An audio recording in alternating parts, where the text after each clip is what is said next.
Kok nggak ada bunyi? Biasanya ada bunyi. Recording. Oke. Kita stop.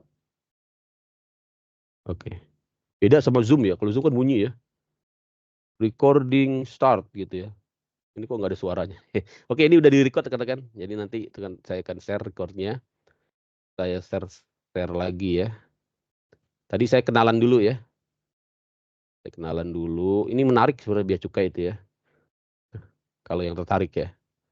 Saya share lagi ya. Di mana sih tombol share ini? Bismillahirrahmanirrahim. Saya share screen lagi.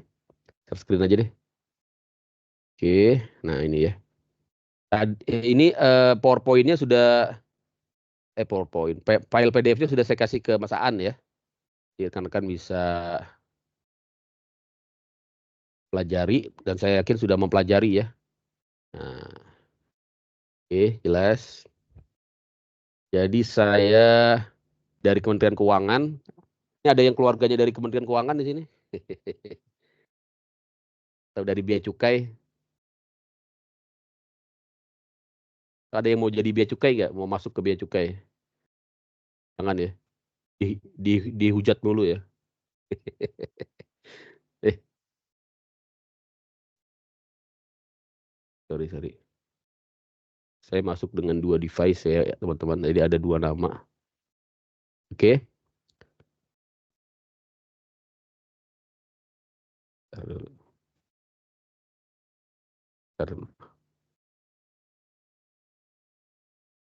Oke. Kok hilang?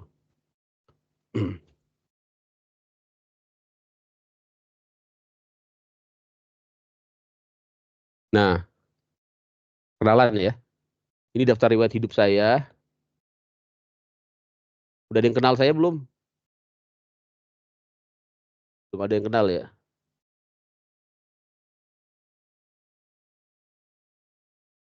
Jadi saya adalah pejabat fungsional ya di bea cukai. Rekan-rekan ada 2 jenis jabatan di bea cukai ya. Di setiap instansi pemerintahan ya. Itu jabatan fungsional dan jabatan struktural. Jadi rekan-rekan pelajari apa itu jabatan fungsional dan apa itu jabatan struktural gitu ya. Rekan-rekan ya.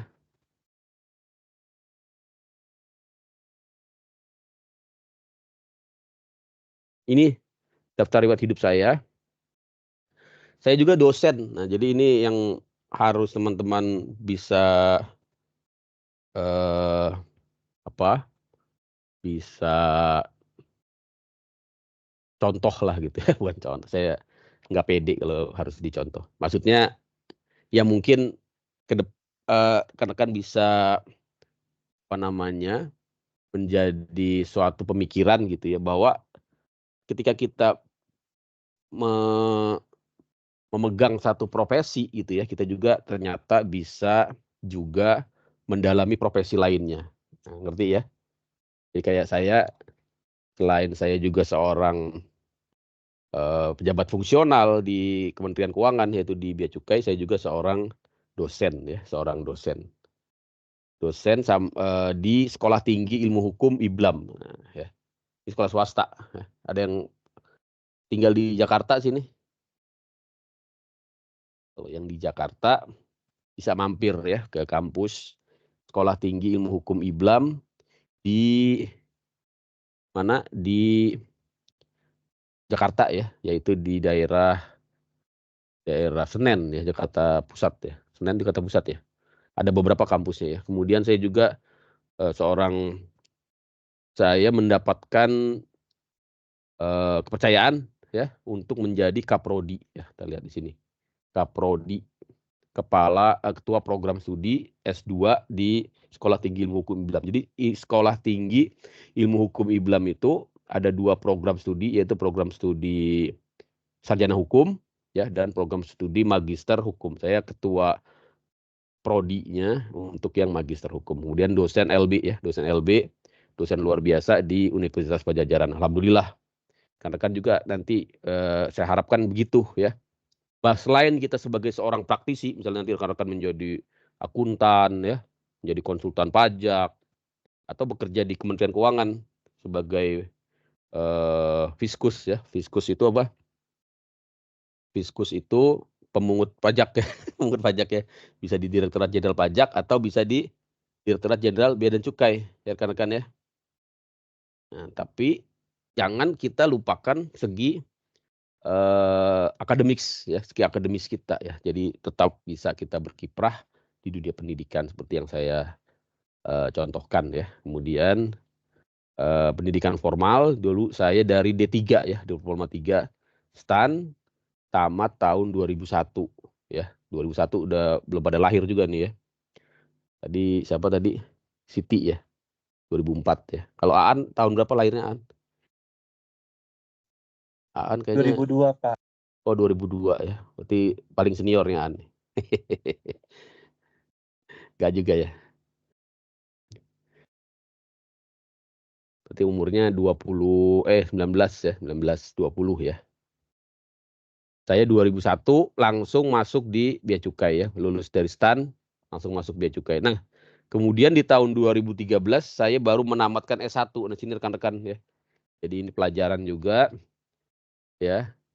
Memang karena saya kerja dari D3 STAN langsung masuk ke Kementerian Keuangan, akhirnya memang tidak langsung kuliah S1 ya. Nah, kalau rekan-rekan ini nanti langsung ya menyandang gelar sarjana ya, sarjana sains ya, STR, sarjana sains terapan. Kalau saya dulu belum lulus STAN, gelarnya AMD ya, AMD, ahli madya ya. Kalau rekan-rekan nanti STR ya. Jadi langsung D4 sama dengan S1 ya. Saya mau ambil D4 STAN ya, tapi nggak lulus-lulus rekan-rekan. Karena persaingannya berat waktu itu ya. Karena hanya dibuka 2 kelas, satu kelasnya kan 30 orang ya. Waktu itu hanya dibuka 2 kelas, sedangkan saingannya ribuan ya. Karena saya kurang beruntung dan juga kurang pinter, akhirnya nggak masuk D4 ya. Akhirnya saya ambil di swasta ya. Jadi S1-nya di swasta rekan-rekan. Di mana di Universitas Jakarta ya. Universitas Jakarta itu swasta ya, bukan Universitas Jakarta yang negeri, yang UNJ bukan. Tapi di mana? Di swasta ya. Lulus tahun 2013. Jadi lama sekali ya. Dari tahun 2001 mulai lulus D3 ya, 10 tahun kemudian saya baru mulai kuliah S1 ya. Karena dulu langsung nikah gitu ya. Memang kalau anak STAN tuh gitu ya. Setelah tamat akad nikah. Makanya singkatannya STAN itu setelah tamat akad nikah gitu ya, STAN. Jadi langsung nikah, punya anak ya, akhirnya kuliahnya agak terlambat ya, tapi nggak apa-apa. Setiap orang ada masanya gitu ya. Kita juga tidak sedang berlomba, tidak sedang berkompetisi. Yang penting kita nikmati ya, kita maksimalkan setiap fase hidup kita. Sekarang rekan-rekan dalam fase belajar ya, manfaatkan itu sebaik-baiknya ya, untuk meningkatkan kapasitas ya, kapabilitas, kompetensi rekan-rekan sebelum nanti masuk ke dunia kerja ya. Nanti di dunia kerja pun tidak selesai ya. Seperti saya, walaupun sudah kerja ya, tetap kuliah lagi ya, ambil S1. Kalau saya dulu karena dari D3, ambil lagi S2 ya. Di tahun 2016 saya lagi ambil juga S2, Magister Ilmu Hukum ya. Memang saya dari akuntansi nyebrang ke hukum rekan-rekan. Baru kemudian dan saya langsung ambil S3 ya. Jadi S1, S2, S3 langsung di tahun 2022 saya ambil S3 ya rekan-rekan. Riwayat pendidikan saya. Kemudian kembali kita tidak boleh berhenti untuk meningkatkan kompetensi kita seperti rekan-rekan lihat di sini. Selain saya mengambil pendidikan formal juga nanti ya rekan-rekan juga jangan berhenti di situ ya.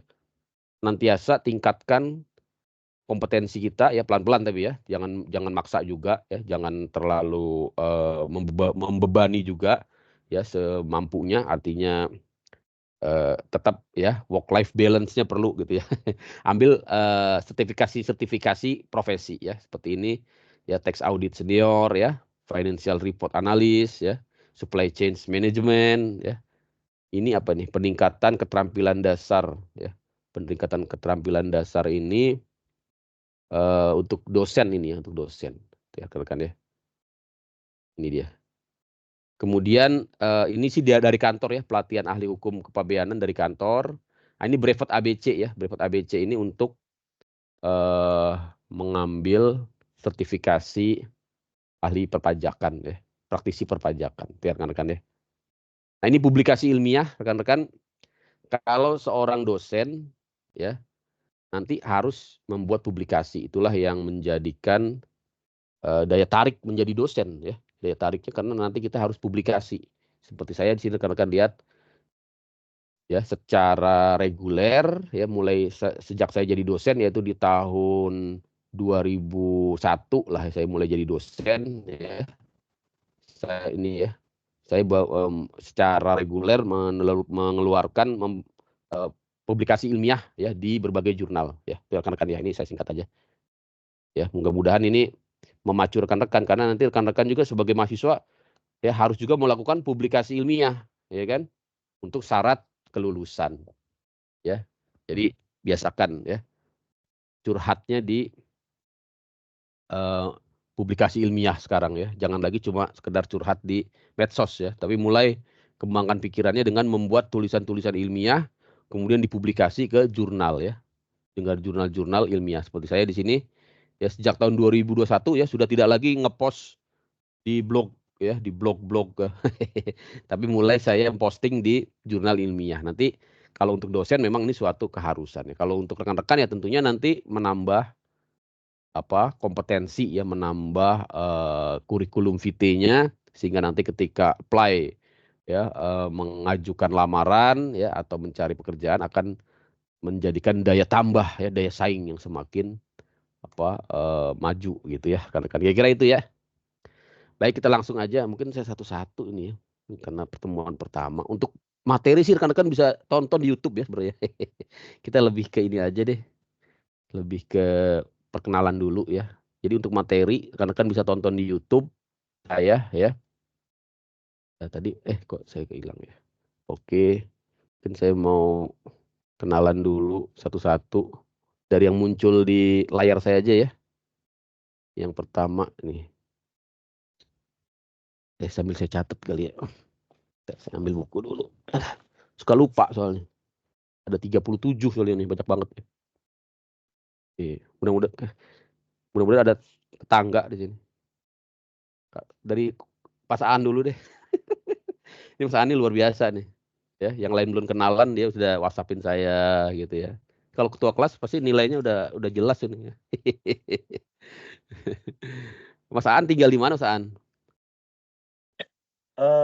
Saya dari Batam, Pak, tapi di Jatinangor sekarang, Oh, Pak. oh Batam ya. Tapi suka pulang ke Batam. Iya, Pak. Oke, oke. Muhammad pulang ke Batam, mudik berarti kalau ke Batam. Kemarin iya, Pak. Heeh. Naik pesawat ya? Enggak, Pak, naik kapal dari Tanjung Priuk, Pak. Naik kapal. Waduh, luar biasa ya. Ini harus dicontoh ini ya. Pengorbanannya luar biasa ya. Semoga sukses nanti ya. Kalau yang model kayak Mas Aan ini biasanya sukses nanti ya. Karena penuh dengan perjuangan ya, bayangkan ya. Harus naik kapal untuk mudik ya. Berat itu ya. Berapa hari itu Mas Aan tuh? 30 jam, Pak. Waduh, Masya Allah 30 jam ya. Pusing gitu ya. Kepala ya. Oke. Batam ya. Oke, berikutnya yang muncul di depan saya aja nih. Syafanah, sambil saya absen ini. Syafanah. Safanah, double F ya. Safanah Kolbi. Mbak, Mbak Safanah ya. Kakak lah manggilnya ya. Kak Safanah di mana tinggalnya?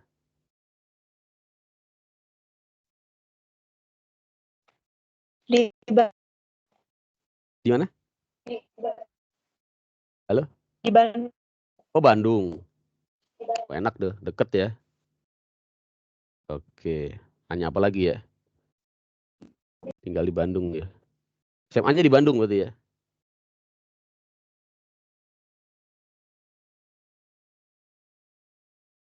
Iya. Oke. Saya stop dulu deh sharingnya. Oke, berikutnya siapa ini? Sapanah udah ya? Saya absen ya. Yang di depan saya aja deh.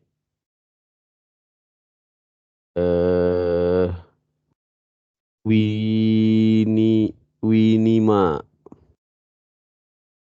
Panggilnya apa nih?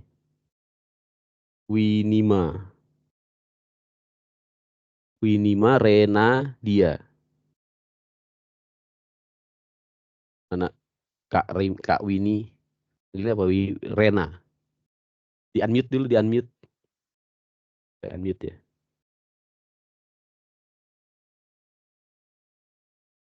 Enggak di unmute. Mana Kak Winnie mana? Tinggal di mana Kak Winnie?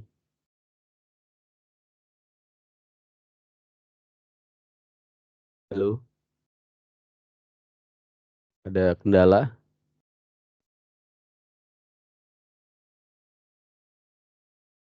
Bisa di unmute nggak? Kameranya, kameranya. Apa namanya? Itu mic-nya. Saya nggak bisa meng-unmute ya. Unmute. Halo, Winima Renadia. Tes. Dengeran suara saya? Winima Renadia.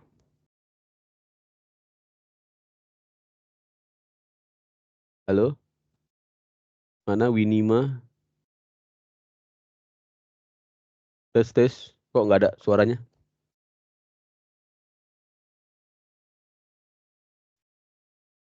Ada problem apa nih? Oke. Oh, yang jawab orang lain. Siap. Ada apa ya? Ada, susah ya jaringan ya? Waalaikumsalam. Iya. Nge-lag ya? Oh, oke. Emang kendalanya gitu sih. Tadi Rima ya? Rima Namira. Oke, Winima tadi nge-lag suaranya ya? Oke, nge-lag suaranya. Ini memang masalahnya itu kalau kuliah online ya. Oke.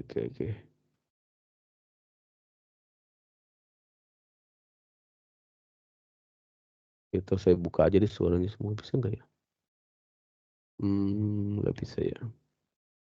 Oke.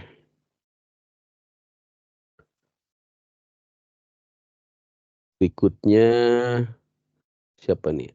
Aida udah belum tadi? Aida ya. Aida Mafzidah. Iya, Pak. Oke. Nah, ini dia. Aida di mana Aida tinggalnya? Aku asalnya dari Jakarta, Pak. Oh, Jakarta dekat berarti ya. Iya. Jakartanya di mana? Saya juga dari Jakarta sama. Jakartanya Jakarta Selatan, Pak, Tebet. Oh, Jaksel ya. Ini anak Jaksel ya. Literally Jaksel ya. Ada literally-nya kalau Jaksel ya. Oke. Thank you. Aisyah nih, Aisyah. Aisyah mana Aisyah?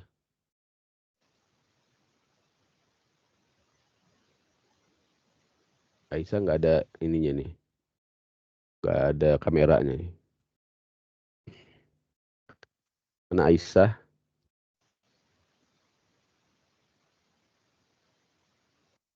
Oh, ada yang baru gabung nih. Oh, ini baru gabung nih. Tadi itu ya, keluar ya.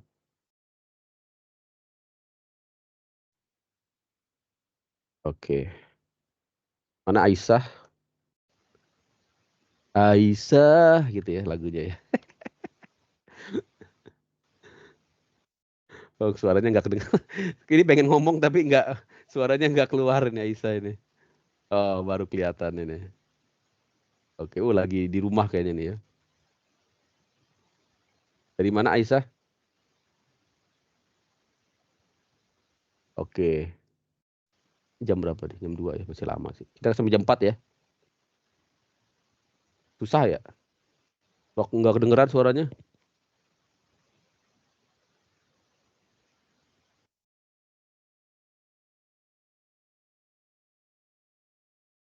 Halo, Aisyah.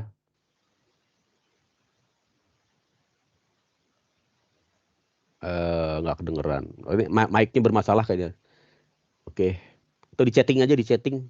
Asalnya dari mana? Ya, cita-citanya lupa tadi nanya cita-cita ya. Ya. Jadi biar tahu saya ya. Jadi chatting aja deh kayaknya deh. Ini kayak kalau satu-satu kayaknya susah nih ya.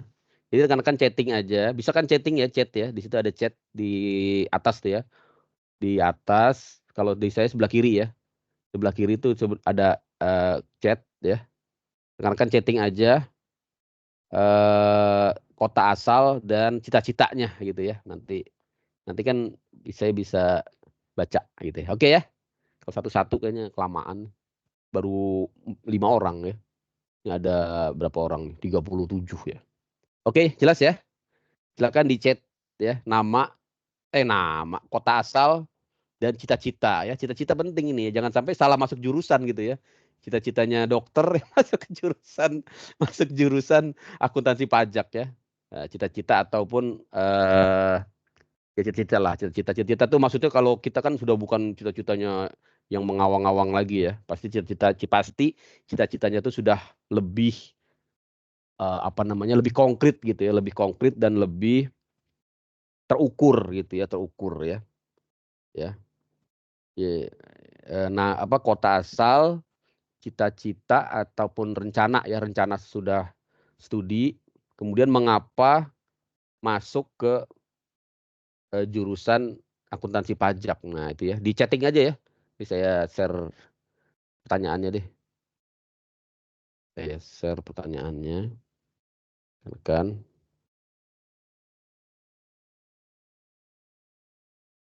Jadi, ntar ya.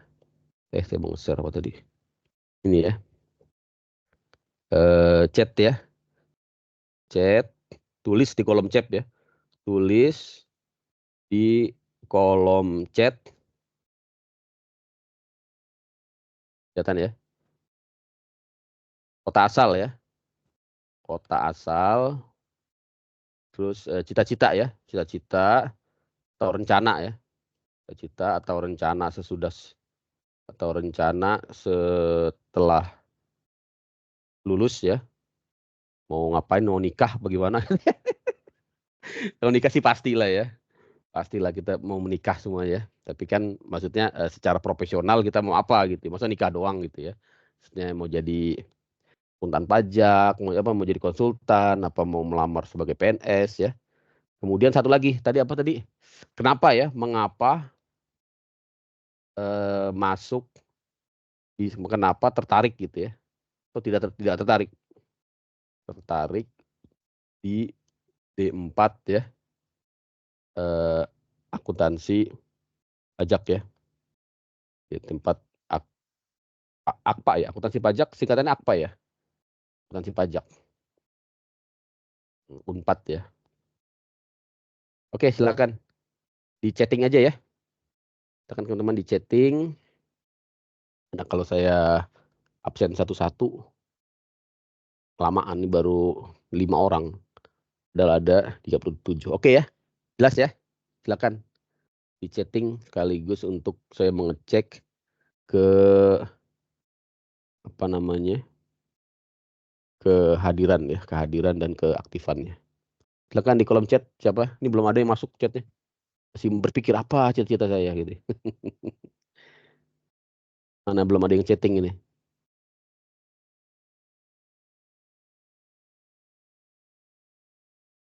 Oh, sudah ada ya. Dewi. Oke. Dwi, sorry kok Dewi. Dwi. Oke, mana sih kolom chat kok nggak kelihatan di sini. Saya bisa lihat chat. Mana sih tadi chat? Oke.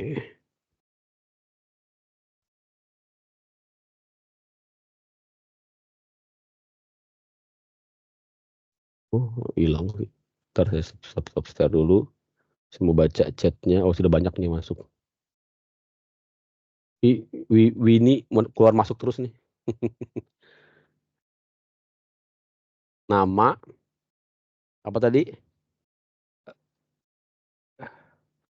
cita-cita dan kenapa masuk D4. Rencana selalu bekerja di Kemenq. Wah, ini ya, nanti ketemu saya lah. Insya Allah ya. Dwi Ratri Mursida ya, Baldah. Nama ini baru nama aja ya. Dwi Ratri ya. Nama kota dan cita-cita. Tertarik di Unpad karena ingin ini pas nih. Nofrizian Aji Tia. Pas ini ya. Cita-cita konsultan pajak. Jadi sudah ya, pas ya. Jadi memang sudah berada di jalur yang benar berarti ya. Siti Najmi Khairia ya, menjadi sesuai dengan minat saya konsultan pajak. Oh, luar biasa. Di pas lah udah. Arifa Febriani ya, bekerja di Kemenq ya. Tertarik di N4 karena keterimanya di sini, Pak. Tapi lama-lama akhirnya tertarik dan ingin bekerja di Kemenq ya. Muhammad Januar kok namanya aja. Nama, cita-cita dan kenapa tertarik D4 ya. Muhammad Januar ya.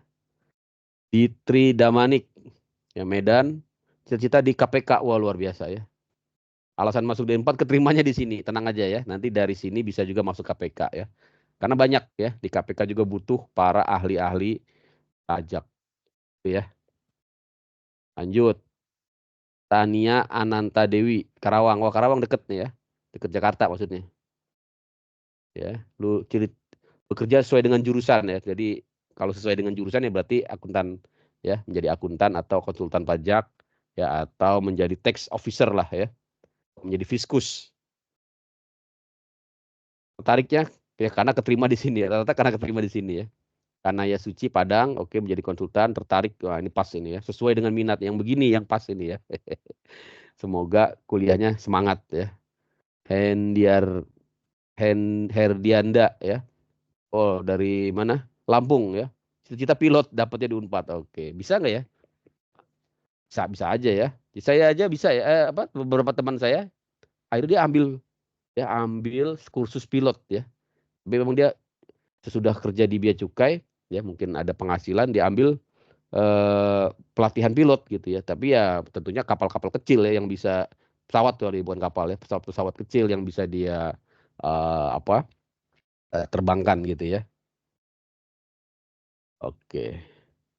Asal Farisma Aulia ya, Jatinangor. Wah, ini deket ini ya. Ini tinggal jalan kaki aja langsung nyampe kampus ya. Mau di Kementerian Keuangan. Oke, prospek kerjanya luas. Wah, luar biasa. Pas ini. Ya. Dari keluarga Kemenq biasanya ya. Gozi Okta ya, cita-cita. Oh, Bekasi ya. Sama, saya juga dari Bekasi nih. Mas Gozi ya. Saya juga dari Bekasi dulu, saya di SMA 1 Bekasi. Mana Mas Gozi Okta Buana. Hadir, Saya Pak. juga. Oke ya. Bekasi ya. Bekasinya di mana? Di Jatiasih, Pak. Oh, Jatiasih ya. Kalau saya di Tambun ya. Jauh ya.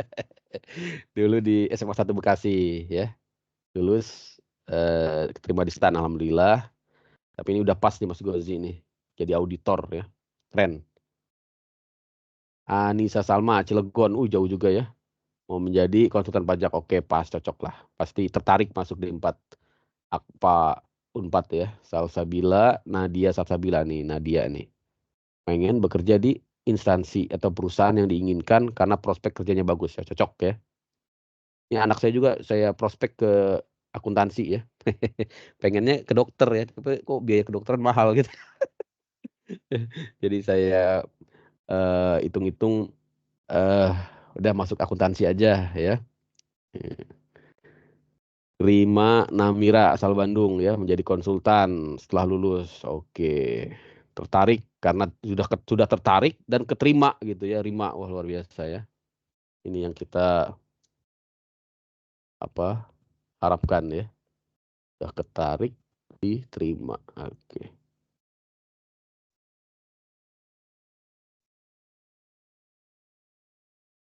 Berikutnya siapa? Novita Indriani. Wah, Purworejo ya. Cita-cita menjadi finance di Big Four. Wah, luar biasa ya. Ini udah pas ini ya. Muhammad Arif juga agar bisa mengatur perpajakan dan keuangan pribadi ya. Jadi ada alasan pribadi ini ya. Minimal secara pribadi pajak dan keuangan kita bisa kita bereskan dulu gitu ya. Arif ya, Afif ya. Afif Arafi Jawa Tengah. Oke, ini cita-citanya apa untuk pribadi ya, tapi tentunya nanti akan berkembang ya ke lingkungan yang lebih luas. Artinya tidak hanya mengurusi pajak dan keuangan usaha pribadi ya, juga usaha orang lain. Tapi ini berarti mau menjadi pengusaha ya. Oh iya, luar biasa. Ini cukup ideal juga saya kira ya, mau menjadi pengusaha. Nah, ini yang tadi ya, yang susah menghidupkan mic-nya karena jaringan ya. Magelang, pengen di Kemenkyu, oke ya, welcome ya, silakan. Nanti Kemenkyu biasanya membuka ya kesempatan, tidak hanya lulusan STAN ya, bahkan sekarang lulusan STAN tidak ditempatkan di Kemenkyu ya rekan-rekan ya, karena Kemenkyu justru sekarang mengambil yang dari luar, yang dari STAN banyak ditempatkan di luar ya, ditempatkan di luar Kemenkyu, yaitu di kementerian dan lembaga serta di pemerintahan daerah ya. Jadi terdapat peluang yang sangat besar untuk rekan-rekan juga nanti bisa setelah lulus ya, 2 atau 3 tahun ke depan bergabung di Kementerian Keuangan, baik di Direktorat Jenderal Pajak, Bea Cukai ya, ataupun di unit-unit Kementerian Keuangan yang lain. Cita-cita jadi auditor Salsabila, oke. Ya, tertarik dengan jurusannya itu ya, pas ya, mantap. Salvana, tadi Salvana udah saya tanya ya. Oke, pengen bekerja di instansi negara. Tertarik karena kebetulan diterima di sini. Tetap semangat ya. Nida Aska, Bandung ya. Ingin jadi konsultan pajak. Wah, pas ini ya. Alasan tertarik karena pilihan terakhir ya, nggak ada pilihan lain ya. Kalau saya dulu kenapa pengen menjadi guru ya, IKIP, sebenarnya sih sama ya. Juga karena guru itu kan selain profesi yang mulia ya, guru juga sebenarnya jaminan masa depan ya. Dulu waktu saya tahun 98 lulus SMA, saya langsung daftar IKIP ya, UNJ kalau sekarang. Dan keterima ya, tapi ya itu STAN sih saya sebenarnya kurang paham gitu ya. Karena dulu didorong oleh orang tua suruh daftar STAN, ya udah saya daftar aja. Alhamdulillah keterima ya. Memang ada unsur dari orang tua juga ya, dan itu juga perlu kita pertimbangkan karena orang tua yang melahirkan kita, yang mendidik kita sejak kecil, dia yang lebih tahu ya apa yang terbaik buat kita. Jadi dulu orang tua saya menyarankan dah ambil STAN aja. Akhirnya ya alhamdulillah lah ya. Saya rasakan memang pas gitu ya. Kemudian Tesalonika Laeni ya, ingin bekerja di Kemenkyu, oke. Alasan masuk karena prospek kerja yang luas, pas gitu ya. Intan Mutiara Depok ya, sesuai dengan jurusan juga ya cita-citanya, jadi konsultan pajak ya, atau kerja di bagian akuntansi Big Four ya rekan-rekan ya. Miar Apriliani, kayaknya kenal ya Miar ini ya. Jangan-jangan pernah ketemu saya. Mana Miar Apriliani ini? Kok namanya familiar gitu ya? Apa nama artis gitu ya? Mana Miar Apriliani? Ada orangnya.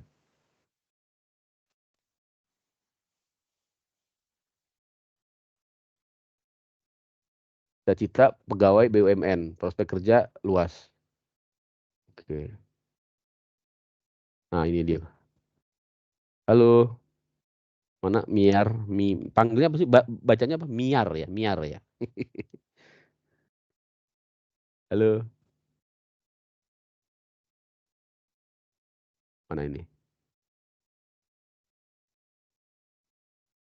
Kendala jaringan kayaknya. Oke. Nanti kalau udah bisa langsung aja ya. Oh, kayaknya jaringannya susah nih. Miar ya. Miar Apriliani. Oke. Pranana Suha Blitar. Ngikut takdir aja Pak. Ini harus ya. Prana ini ngikut takdir, tapi takdir yang baik ya. Insya Allah ya. Insya Allah. ngasal pilih ya, tapi alhamdulillah ya saya kira ini tepat ya, seperti tadi rekan-rekan yang lain juga terdapat prospek kerja yang luas, kebutuhan pasar yang luas ya, dan juga bidang kerja yang sangat menantang ya di bidang akuntansi pajak ini. Saya pun merasakan begitu ya, makanya saya sendiri sudah S1, S2, S3, saya ambil lagi sekarang akuntansi ya. Jadi sekarang saya sedang di semester 8 ya, S1 akuntansi ya rekan-rekan. Saking saya tertariknya dengan ilmu akuntansi karena kan dulu baru D3 ya. Sekarang saya ambil lagi yang S1-nya. Jadi sekarang saya sedang di semester 8 ya. Tapi saya ambilnya di UT ya. Di UT rekan-rekan. Di mana? UT, Universitas Terbuka ya. Jadi untuk Nasuha ya, jangan berkecil hati walaupun ngasal milihnya, tapi ternyata jatuh di pilihan yang pas gitu, yang baik lah ya. Wafa, Tabitha, Korina ya, ingin kerja di bagian keuangan ya, konsultan pajak. Oh ini sudah pas semuanya ya. Raina juga ingin bekerja di konsultan pajak ya. Muhammad Januar di Kerawang sama ingin menjadi tax analis. Wah luar biasa, ini sudah spesifik ya, tax analis ya, auditor internal. Karena peluang kerja prospeknya bagus, luar biasa. Peoni ya, oke. Baik, saya kira itu, nanti yang belum silakan ya, kita langsung aja ke pelajaran. Untuk pelajaran saya tidak akan terlalu banyak karena rekan-rekan nanti bisa tonton di YouTube ya. Nah, nanti rekan-rekan tonton di YouTube, sudah tadi saya share YouTube-nya. Jadi apa sih yang akan kita pelajari di pertemuan ini? Tidak lain adalah ya sebuah proses ya bisnis yang sangat penting, yaitu proses bisnis ekspor impor ya. Jadi bicara tentang pertemuan pertama itu, yaitu tentang teknik perdagangan internasional. Jadi rekan-rekan sebenarnya tidak lain ya, sedang mempelajari tentang apa ekspor impor, bagaimana melakukan ekspor dan bagaimana melakukan impor ya. Ada yang tertarik nggak di sini menjadi importir ya, atau menjadi eksportir ya, atau bekerja di bidang logistik ya.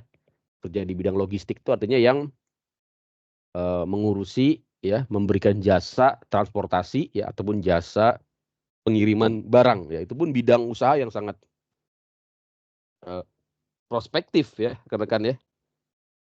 Nah, sebelum kita belajar tentang bea cukai, kita akan mempelajari dulu tentang ya, mempelajari tentang apa? Mempelajari dulu tentang perdagangan internasional ya. Karena tugas dari bea cukai yang nanti akan kita pelajari sama-sama di pertemuan berikutnya, yang mana nanti teman-teman akan presentasi, tidak lain atau tugasnya adalah memberikan pengawasan ya, memberikan pengawasan.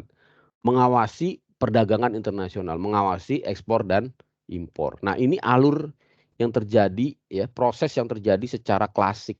Kita lihat di sini rekan-rekan ya. Secara klasik. Mengapa secara klasik? Karena ini apabila hanya terjadi apabila perdagangan internasional yaitu ekspor impornya terjadi dalam partai besar ya, dalam partai besar atau dalam skema yang apa? Saya katakan klasik ya, klasik skema besar lah ya, skema besar ya rekan-rekan ya. Jadi minimal ada 3 proses besar di sini ya. Yaitu yang pertama yaitu proses sales kontrak ya. Yang kedua, setelah sales kontrak atau perjanjian ya, perjanjian jual beli ini disepakati, baru akan dilakukan dengan pengiriman barang ya. Dan berikutnya akan dilakukan proses pembayaran setelah barang dilakukan pengiriman. Nah, inilah yang akan terjadi ketika rekan-rekan melakukan kegiatan transaksi bisnis internasional. Jelas? Jadi sudah jelas sekarang bahwa ada 3, minimal ada 3 tahap ya yang akan dilalui ya ketika rekan-rekan melakukan transaksi bisnis internasional ya. Nah, rekan-rekan, di sini kita lihat ya, ternyata dari 3 tahap itu ya ada poin-poin ya, ada tahapan-tahapan lagi ya yang masing-masing memiliki memiliki detail ataupun apa namanya bagian-bagian ya yang harus dilaksanakan ya detail-detailnya. Seperti di dalam sales kontrak. Jadi sebelum terjadi sales kontrak atau kesepakatan dagang antara importir dan eksportir ya, di sini kita lihat ada dokumen-dokumen yang ya menjadi apa? Menjadi syarat ya terjadinya jual beli. Seperti ini misalnya harus ada invoice. Apa itu invoice? Ya, invoice itu adalah dokumen tagihan ya. Kalau rekan-rekan sudah tahu ya, namanya faktur ya. Mungkin di semester 4 ini sudah paham ya. Faktur atau invoice ini menjadi dasar untuk melakukan pembayaran ya, dan juga dasar untuk menjadikan penagihan ya kepada siapa? Kepada pihak yang membeli ya. Dalam hal ini importir. Jadi importir ini nanti disebut juga sebagai buyer ya atau pembeli. Eksportir ini disebut juga sebagai seller atau penjual. Jelas ya rekan-rekan ya. Nah, selain importir dan eksportir, ada pihak-pihak lain yang terlibat di dalam perdagangan internasional, yaitu kita kenal misalnya shipping agent ya atau agen pelayaran, ya rekan-rekan ya. Kemudian shipping company ya, yaitu perusahaan pelayaran itu sendiri ya. Tapi kadang-kadang pihak importir dan eksportir tidak berhubungan langsung dengan pihak pemilik kapal ya atau shipping company, tapi dia melalui shipping agent yang lazim kita kenal dengan istilah freight forwarder ya, freight forwarder ya, atau dulu disebut dengan EMKL, ekspedisi muatan kapal laut ya kan ya. Berikutnya, apa sih fungsi dari custom? Nah ini ya, jadi customs atau bea cukai itu adalah instansi pemerintahan yang melakukan pengawasan. Jadi fungsinya mengawasi ya. Di mana dia bea cukai mengawasi? Di sini ya, di gerbang ataupun batas negara ya, untuk memastikan tiap barang yang masuk ya dan keluar dari batas negara ini sudah sesuai dengan undang-undang. Jelas ya rekan-rekan ya, sudah sesuai dengan hukum yang berlaku di negara Indonesia. Itulah tugas dari bea cukai. Nah, yang skema tadi saya katakan klasik karena sekarang ya, yang banyak terjadi adalah menggunakan e-commerce ya, menggunakan e-commerce. Jadi dengan adanya e-commerce ini, proses jual beli barang internasional atau ekspor impor itu sudah jauh lebih singkat ya, jauh lebih jauh lebih simple ya. Kenapa demikian? Karena sudah ada yang namanya piranti digital ya secara online, di mana customer lokal dapat membeli produk-produk secara lintas negara ya, produk-produk asing yang berada di luar negeri. Jelas ya rekan-rekan ya di sini ya. Jadi di sini kita lihat dengan adanya e-commerce ini ada yang namanya ya overseas e-commerce form ya. Overseas e-commerce platform ya, misalnya kita kenal eBay ya, Amazon ya, atau yang di kita di Indonesia kita tahu Bukalapak ya, Tokopedia, itu merupakan e-commerce platform ya, yang sesungguhnya nanti dia akan menghubungkan ya, akan terkoneksi dengan berbagai platform ya, misalnya shipping platform ya, payment platform, termasuk ya fasilitas-fasilitas pergudangan, yaitu di sini ada bonded warehouse ya, bonded warehouse ini gudang yang di bawah pengawasan bea cukai ya, atau terhubung juga nanti dengan gudang-gudang ya terkait dengan barang-barang impor ya. Ya, atau juga terhubung ya dengan sarana pos ya dengan direct mail impor ini ya. Itu rekan-rekan ya. Jadi ini merupakan bagian dari international supply yang sekarang ini masif ya, marak menjadi tren ya dari perdagangan internasional, tidak lagi menggunakan metode klasik seperti yang tadi. Tapi metode klasik seperti ini masih banyak tentunya ya, ketika partai itu maksudnya shipment ataupun pengiriman barang yang dalam jumlah besar ya rekan-rekan ya. Nah ini tadi platform-platform e-commerce ya di dalam maupun di luar negeri ya banyak sekali rekan-rekan. Ya, tadi saya katakan ada Bukalapak sini ya. Ada apa? Tokopedia ya. Banyak sekali ya di luar negeri apalagi ya. Kemudian juga sarana marketing ya, sarana payment yang kita kenal dengan e-wallet ya, e-wallet atau mobile wallet ini ya. Kemudian sarana-sarana jasa-jasa logistik ya, JNE ya, DHL ya kan, Tiki, ya ini ya, Gojek termasuk juga di dalamnya ya. Nah, merupakan ekosistem ya dari e-commerce yang sekarang ini menjadi apa namanya, sarana untuk melakukan perdagangan internasional. Itu rekan-rekan. Nah, ini dia ya. Ini saya kira saya persingkat aja agar rekan-rekan nanti bisa pelajari secara mandiri baik dari YouTube saya ataupun dengan materi yang saya sampaikan ya. Nah, ini perkembangan e-commerce kita luar biasa ya rekan-rekan. Bisa lihat di sini. Prospeknya juga luar biasa ya. Ini akan saya percepat aja. Nah, sekarang kita langsung masuk, saya akan jelaskan.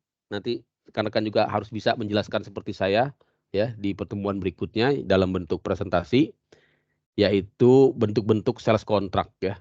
Jadi bicara sales contract itu ada yang berbentuk lisan, berbentuk koresponden ya, berbentuk pro forma invoice, berbentuk PO ya, atau sales contract yang disusun secara bersama ya. Yang paling ideal ya rekan-rekan tentunya adalah sales contract yang disusun secara bersama gitu ya. Rekan-rekan ya. Tapi memang ada yang berbentuk selain sales contract yang disusun secara bersama tadi ya, PO ya. Tapi ini kadang-kadang bisa menjadi sumber masalah ya. Ketika sales contract itu tidak jelas ya, apalagi hanya dalam bentuk lisan. Masalahnya di mana? Ketika terjadi dispute ya. Dispute itu apa? Dispute itu adanya perselisihan ya. Itu ya, rekan-rekan ya. Nah, ini pihak-pihak yang terkait dalam perdagangan, jadi sangat banyak rekan-rekan. Ada yang paling inti ya adalah eksportir dengan importir ya. Eksportir dengan apa? Dengan importir ya. Baru nanti ada pihak-pihak supporting ya. Jadi yang lain ini namanya supporting ya. Ini, saya nggak bisa ngetik di sini. Bisa ngetik nggak di sini? Nggak bisa ya. Ini supporting namanya rekan-rekan ya. Pihak-pihak yang lain ini disebut dengan supporting ya. Supporting ya. Nggak bisa. Saya nggak bawa itu pen tablet. Biasanya saya bawa pen tablet. Tinggalan di kantor. Supporting ya. Nah, ini pihak-pihak supporting ya. Yaitu yang mendukung ya, mendukung terjadinya perdagangan internasional selain importir dan eksportir. Yaitu ya, siapa itu pihak-pihak supporting? Yaitu ini ya. Agen-agen pendukung ini. Bisa pelayaran, perbankan, asuransi ya. Termasuk agen-agen pemerintah. Ini adalah supporting ya. Yang paling utama, yang paling inti dari perdagangan internasional adalah pihak penjual dengan pembeli. Ya, jadi untuk bisa ekspor impor sebenarnya cukup dengan penjual dan pembeli saja ya. Tidak perlu melibatkan bisa nggak ekspor impor tidak pakai pelayaran, tidak pakai perbankan, tidak pakai asuransi, bisa nggak? Coba saya tanya ya. Ada yang bisa jawab. Bisa nggak ekspor impor tidak didukung oleh pelayaran, perbankan, asuransi? Nah, ada yang bisa eksportir dan importir saja. Ya, siapa di sini misalnya? Yang bisa kasih tanggapan. Coba saya lihat. Apa ya? Coba saya coba Harley, mana Harley? Yang namanya Harley ini. Mana Harley? Masih menyimak nggak?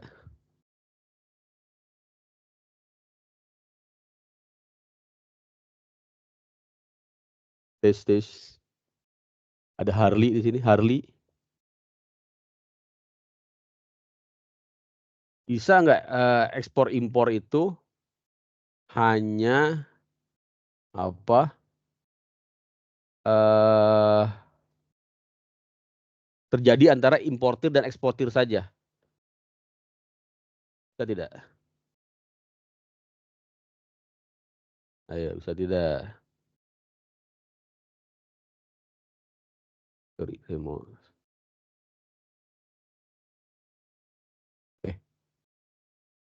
Sorry. Tes. Masih ada kehidupan ini. Halo. Harley, mana Harley? Suara saya kedengeran nggak? Halo. Tes. Kedengeran, Pak. Oh, kedengeran. Nah, Harley, mana Harley ini?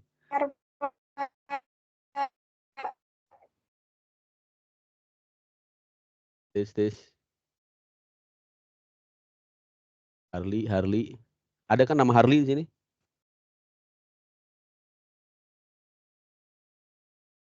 Halo. Harley, mana Harley? Ada ya nama Harley ya? Mas Aan.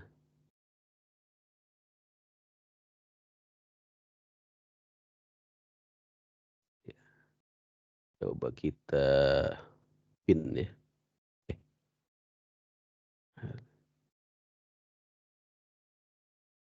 Halo. Ada yang namanya Harley di sini? Nah, ini dia. Tes.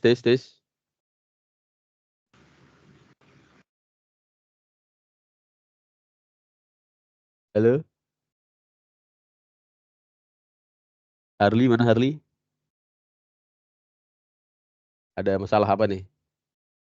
Jaringan apa nih? Bisa nggak ekspor impor hanya terjadi antara importir dan eksportir saja? Tidak menggunakan jasa pengiriman, tidak menggunakan jasa asuransi, tidak menggunakan jasa perbankan. Mana nih Harley? Oh, Harley nggak ini ya, nggak masuk ya. Oke, nanti kita coret Harley tidak hadir karena tidak menjawab. Coba yang lain ya.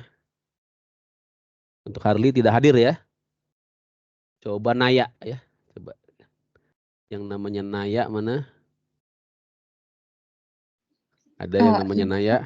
Oke. Harley tidak hadir ya. Oke. Ini cuma ada ininya aja tapi nggak bisa berkomunikasi. Oke, Naya coba dijawab. Bisa tidak ekspor impor itu hanya importir dan hanya importir dan eksportir saja gitu ya. Tidak menggunakan jasa perbankan, tidak menggunakan jasa pelayaran, ya, tidak menggunakan jasa asuransi, bisa nggak? Setahu saya nggak bisa, Pak. Oh, nggak bisa ya? Kenapa nggak bisa? Karena mungkin banyak pihak yang apa sih namanya? Yang harus terlibat gitu ya? Iya Pak, buat ekspor impor itu. Oke, bagus. Yang lain gimana? Setuju? Coba siapa ya? Saya random aja ya. Biar jangan ada yang Oh, oke, minimal chatting lah ya. Kalaupun nggak ada suaranya chatting. Oke, Hari tidak jadi saya coret. Ini sudah chatting. Maaf mic-nya di saya nggak ada suara ya. Nah, suara saya tapi kedengeran, Mas Harley.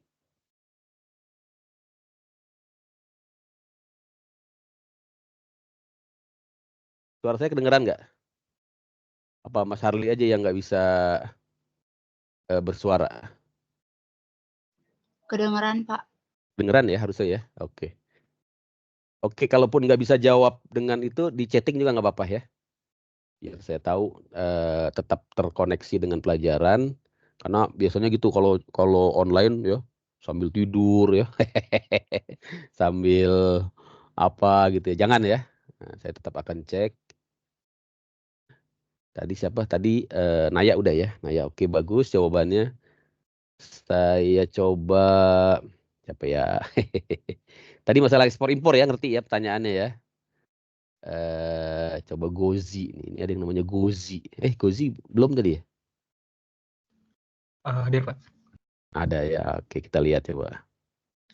Kalau menurut Nah, saya nggak bisa, Pak. siap. Nggak bisa ya. Tetap harus Hmm. ada perbankan ya. Iya, Pak. Soalnya kayak pembayaran aja setahu saya pakai letter of credit yang dibantu sama perbankan, Pak. Baik, luar biasa ini. Sudah pinter-pinter. Oke. Ada yang berpendapat lain? Bisa enggak? Ya, saya share lagi tadi ya. Saya share lagi screen saya. Atau share ini aja deh. Share screen ya. Yes, yang tadi ya, rekan-rekan ya. Bisa enggak ya? Nah, oke, saya kasih jawaban aja ya.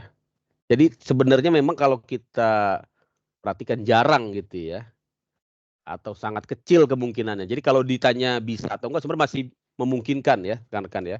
Masih memungkinkan ya. Masih memungkinkan rekan-rekan. Masih memungkinkan ya.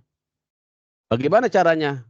Ekspor impor tidak pakai perbankan, tidak pakai pelayaran, tidak pakai jasa pengiriman ya. Yaitu ekspor impor yang melalui darat ya.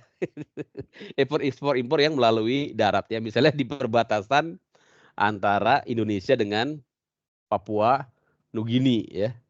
Iya kan ada kan di mana di Papua sana. Itu kan ekspor impor juga ya. Jadi penduduk Papua ya membawa barang ke mana? Membawa barang ke Papua ya. Oh, share screen-nya sudah saya matiin nggak apa-apa. Sengaja share screen-nya saya matiin Anissa. Biar saya ngelihat fokus ngelihat teman-teman ini ya. Jadi apa tadi? Bisa ya. Tapi memang sangat sedikit, sangat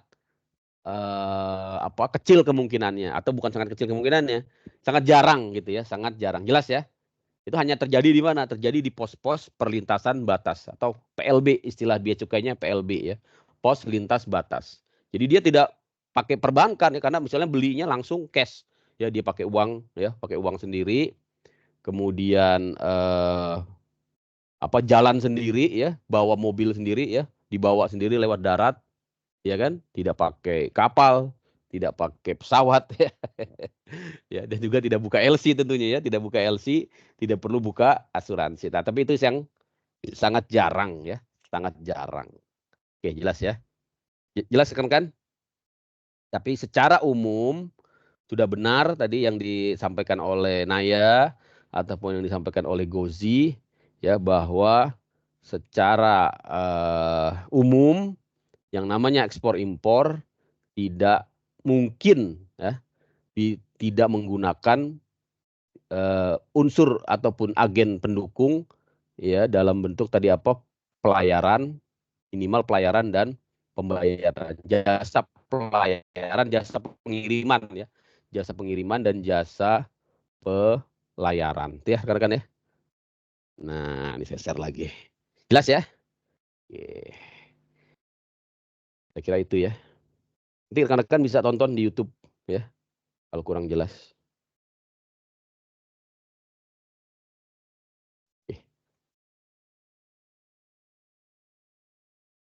Ini cara tahapan dalam pembuatan sales kontrak. Tadi kita lihat perdagangan internasional ada berapa tahap? Ada 3 ya. Tahap pembuatan sales kontrak, tahap apalagi pembayaran dan tahap pengiriman ya. Antara pembayaran dan pengiriman bisa saling mendahului ya. Bisa pembayaran dulu baru pengiriman atau sebaliknya bisa pengiriman dulu baru pembayaran. Oh iya, saya mau tanya ya. Mata kuliah ini di perdagangan internasional ini di mata kuliah lain ada nggak? Perdagangan internasional di mata kuliah lain. Sudah pernah dapat belum?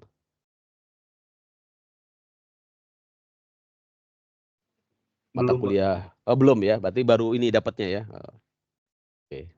Karena sebenarnya ada juga itu ya, mungkin di mata kuliah bisnis internasional ya. Mata kuliah bisnis internasional Saya kira itu bisa aja ada nanti ya, atau di mata kuliah apa ya? Hukum bisnis ya. Oke, rekan-rekan ya. Jadi ini tahapan yang terjadi di dalam pembuatan sales kontak, dan ini memang bersifat kebiasaan ya, bersifat kebiasaan. Jadi bukan sebuah aturan hukum yang baku, tapi hanya bersifat sebuah kebiasaan. Bisa saja tidak perlu melalui tahap-tahap ini langsung sales kontrak, atau tadi ya, bahkan tidak ada sales kontrak sama sekali, hanya perjanjian lisan ya, atau langsung hanya berbentuk invoice saja, itu pun bisa ya. Tapi lagi-lagi nanti ketika terjadi dispute ya, dispute itu apa? Perselisihan. Kenapa terjadi perselisihan? Biasanya karena adanya kegagalan ya, kegagalan dalam pengiriman barang atau kegagalan dalam pembayaran ya, rekan-rekan. Maka di situ menimbulkan apa? Menimbulkan dispute ya, perselisihan ya, pertengkaran gitu ya. Komplain ya, antar importir dan eksportir. Nah, maka penting sekali untuk menjalani proses pembuatan sales kontrak ini seperti yang kita lihat di sini, mulai dari adanya penawaran atau promosi ya, terus ya sampai dan apa tadi overseat ya, order sheet, sales kontrak dan sales confirmation. Saya kira itu ya rekan-rekan. Nah, ini bagian-bagian yang harus muncul di dalam sebuah sales kontrak ya, karena kalau ini tidak muncul, tidak diatur, tidak dinyatakan secara eksplisit, maka tadi ya akan ada ketidakjelasan. Dan ketidakjelasan ini akan memberikan ya sebuah permasalahan ya. Misalnya kita mau jual beli barang tidak jelas ya term of good-nya. Ya, term of good itu apa? Rincian ya, rincian dari barang yang akan dikirim ya. Term of good ya. Misalnya jenisnya apa? Misalnya kita mau beli mobil gitu ya, kan harus jelas jenisnya ya, apakah dia berjenis SUV ya, MPV ya, tipenya apa ya, mereknya apa ya, Avanza misalnya ya. Avanza kan macam-macam ya. Ada Avanza A, Avanza B, Avanza C ya, spesifikasinya. Kemudian originalitasnya ya, keasal dan keasliannya, apakah dia ya KW1, KW2 ya, ori gitu ya. Ya, asal barangnya ya, asal barangnya dari mana ya. Kalau Avanza sih pasti dari Indonesia ya. Tapi kalau misalnya kita beli misalnya beli kucing gitu ya, kucing ya. Ada nggak ekspor impor kucing? Ada aja ya. Karena kan semua jenis barang bisa ya. Selama dia legal ya, selama dia diizinkan ya. Harus jelas asalnya dari mana ya. Dari Anggora gitu kan, apa dari Turki ya. Jangan kita beli Anggora taunya bukan dari Anggora ya. Dari mana? Dari Bekasi gitu ya tadi ya. Tadi siapa yang dari Bekasi tadi? Mas Gozi tadi ya, dari Bekasi ya. Oke ya, rekan ya, jelas ya.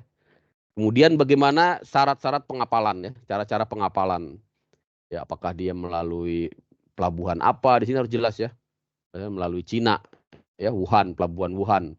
Apakah dia melalui pelabuhan di Korea ya? Terus apakah boleh dilakukan transshipment? Ini pun harus dinyatakan. Kalau dia tidak dinyatakan, nanti tiba-tiba dilakukan transshipment. Apa itu transshipment? Ya, pemindahan kapal ya. Tentunya ini akan menambah cost dan juga akan menambah waktu ya.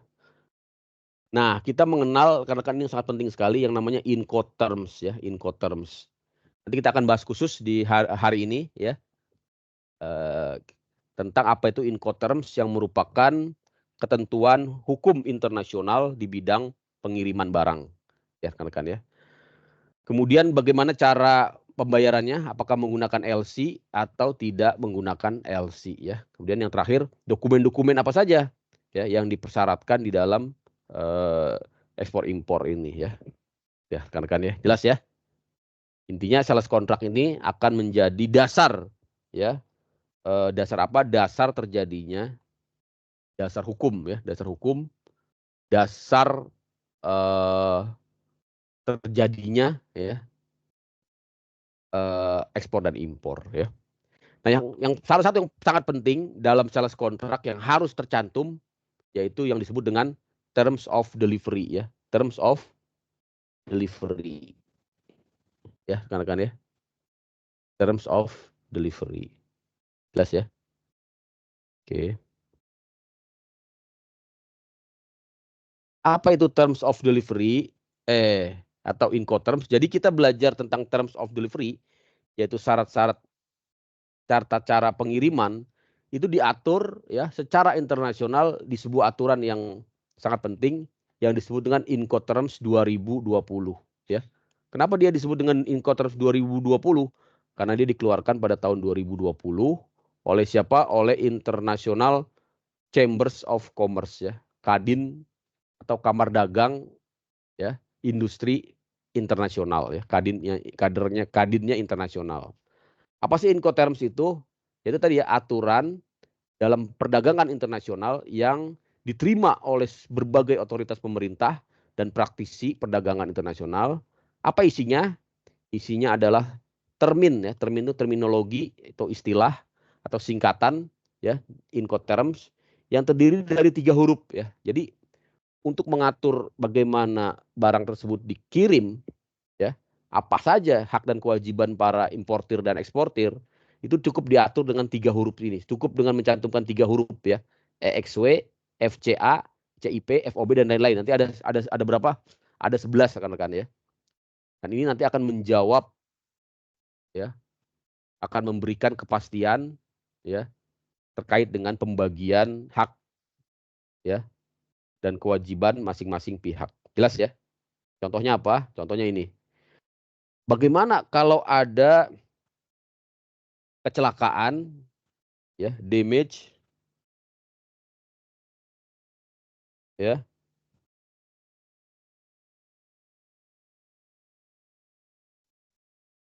Ya. Bagaimana kalau ada damage, kecelakaan ya, kebakaran ya atau kapal tenggelam, siapa yang bertanggung jawab? Siapa yang harus bertanggung jawab atas kerugian?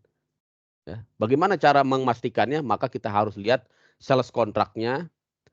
Bagaimana sales kontrak itu mencantumkan kewajiban para pihak. Ya, rekan-rekan ya. Halo. Jelas? Bisa dipahami?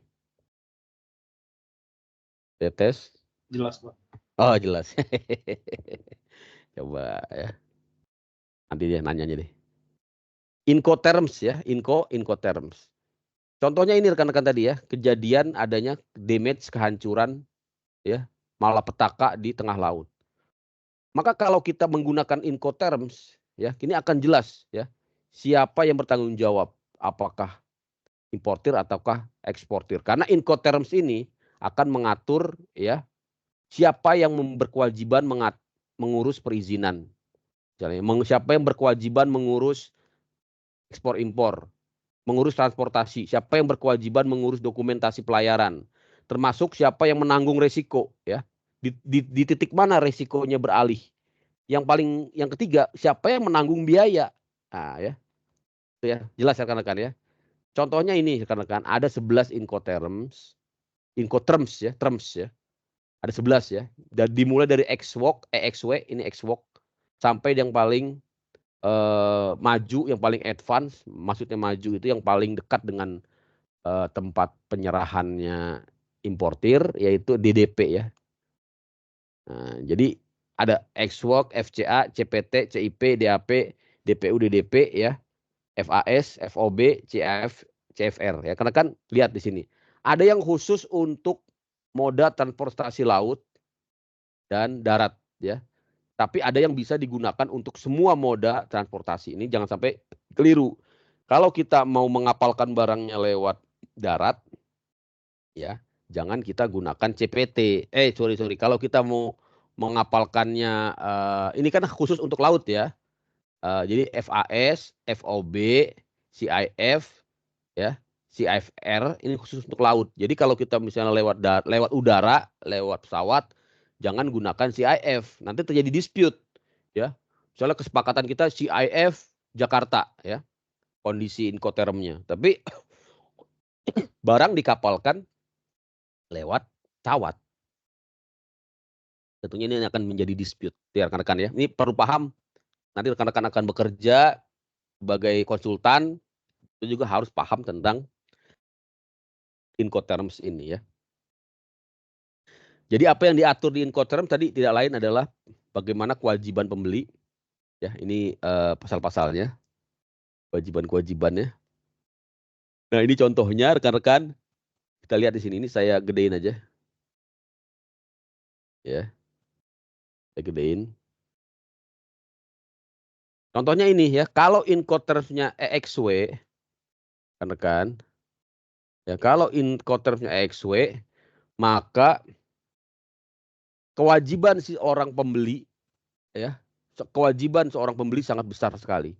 Karena dia harus bertanggung jawab mulai dari ya tempat barang tersebut dijual, yaitu di tempatnya si seller, sampai dengan barang dikirimkan ke kemana, ke negara tempat si importir ya.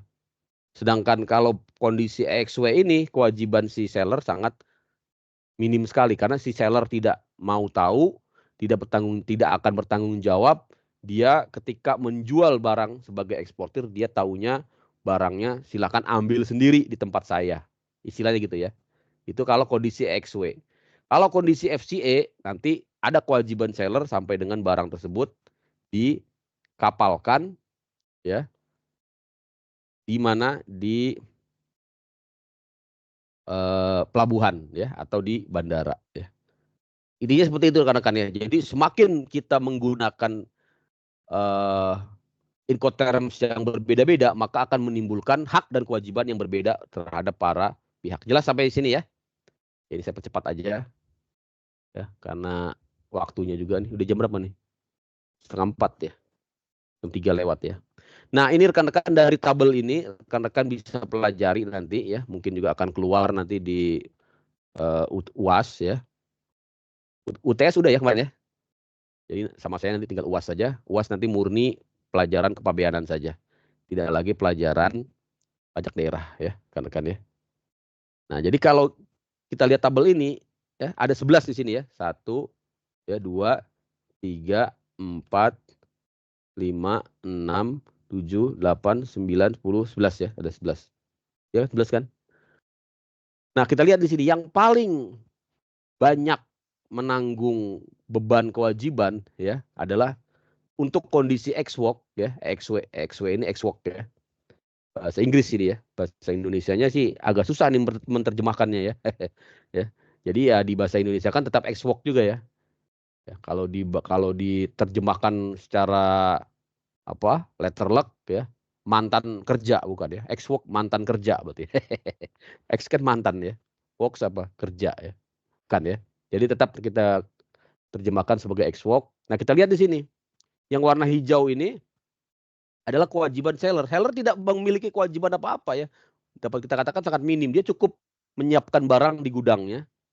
Nah, selebihnya si importir yang akan mengambil sendiri, mengapalkan sendiri, mengurus clearance di port of loading. Port of loading ini pelabuhan muat ya. Misalnya dia dari Jepang mau ke Indonesia, maka dia muat di mana? Di pelabuhan Jepang. Taruhlah misalnya pelabuhannya Tokyo ya, di pelabuhan Tokyo. Dan dia mengurus juga import clearance-nya di mana? Di pelabuhan tujuan, misalnya di pelabuhan Tanjung Priok ya. Kemudian dibawa ke Bandung, misalnya di Bandung ya, dengan menggunakan kontainer dan menggunakan truk. Gitu ya rekan-rekan ya. Itu semua kewajiban importir kalau disepakati kondisinya ex-work. Tapi kalau kondisinya free carrier atau FCA, tentunya di sini si eksportir sudah lebih ya, lebih banyak, lebih bertambah lagi kewajibannya, yaitu membawa barang sampai ke sisi ya free alongside ship ya, sampai ke tempat yang disepakati ya. Misalnya di sini di terminal peti kemas ya, di luar pelabuhan ya, di sini misalnya ya. Maka nanti dikatakan, maka di sini ditulis nanti di sales contract FCA, free carrier ya. Free carrier mana ya, misalnya di Jepang ya, free carrier pelabuhan atau kalau ekspor ke Indonesia, makanya free carrier-nya di Gede Bage misalnya ya. Ada kan di Gede Bage situ ya. Di Bandung ya, pelabuhan apa namanya, terminal peti kemas. Jadi si penjual eksportir ya, misalnya dari Sumedang ya, mau ekspor apa? Mau ekspor tahu ya, tahu Sumedang. Ya, perjanjiannya FCA Gede Bage ya, maka si penjual tahu Sumedang tadi, si eksportir membawa tahunya kemana? Ke Gede Bage ya. Itu ya rekan-rekan ya. Jadi dia nambah kewajibannya, tidak hanya menjual tahu saja dan nggak mau tahu ya, karena dia menjual tahu, dia harus tahu ya barangnya ternyata disepakati FCA, di mana tempat yang disepakati di terminal peti kemas Gede Bage. Maka dia harus bawa nih sampai ke Gede Bage. Ini misalnya Gede Bage ya. Nah, kalau dia FAS, maka dia harus bawa barangnya ini sampai ke samping pelabuhan ya. Samping mendekati pelabuhan ya. Free alongside ship. Kalau dia FOB, saya gedein ya, kan ya. Kecil banget ya. Sampai ke pinggir pantai ya, atau kade istilahnya ya. Kalau dia CFR, maka harus bawa si eksportir ini membawa barangnya, memastikan sampai ke pelabuhan tujuan, yaitu misalnya tadi si penjual tahu ya, tahu Sumedang harus memastikan barangnya sudah sampai di pelabuhan di Jepang. Ya nggak mau tahu si importir, pokoknya saya ambil barang di pelabuhan, sudah ada di pelabuhan, sudah sandar di kade ya, di Jepang, di Tokyo ya. Jelas ya rekan-rekan ya. Dan begitu terusnya CIF, CPT sampai yang paling akhir yaitu DDP ya. Delivery Duty Paid. Ya, kalau delivery duty paid dapat kita lihat di sini kebalikan dari X-Walk. Kalau tadi X-Walk itu si penjual tidak memiliki kewajiban apapun, sebaliknya di DDP Delivery Duty Paid ini si pembeli yaitu importir yang tidak memiliki kewajiban apapun. Dia taunya terima beres. Pokoknya barang saya beli harus sudah ada di depan rumah saya, di depan pintu rumah saya. Ya, saya nggak mau ngurus macam-macam. Semua diurus oleh siapa? Diurus oleh si penjual. Jelas ya rekan-rekan ya? Ada yang belum jelas ini? Nah, yang belum jelas siapa? Mau saya tes gini.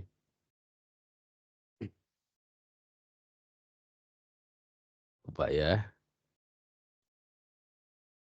Saya cari siapa ya? Wafa, mana Wafa? Ada orangnya enggak? Oh ada ya. Ada suaranya. Iya, Pak. Oh alhamdulillah. Jelas nggak Wafa mengenai Incoterms ini? Insya Allah jelas, nanti saya lihat lagi. Oh gitu ya. Intinya apa intinya? Yang Wafa tangkap gitu. Udah pernah diajarin belum tentang Incoterms? Kayaknya belum, Pak. Oh belum, baru dapatnya. Oke. Kira-kira apa yang ditangkap oleh Wafa? Dari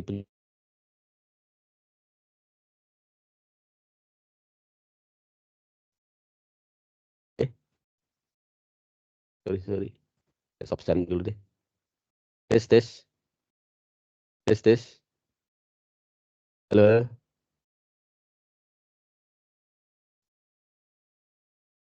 Halo. Iya, Pak. Oh iya. Coba apa yang bisa Wafa sampaikan terkait dengan Incoterms ini, apa sih dia tuh fungsinya apa sih Incoterms ini? Untuk apa sih? Buat memudahkan pengiriman transaksi jual beli. Ada Memudahkan berbagai gitu ya. jenis tadi. Ada berbagai jenis ya. Oke. Kenapa jadi mudah dengan adanya Incoterms ini? Yang dibikin mudah apanya itu? Yang dibikin mudah apanya, Wafa?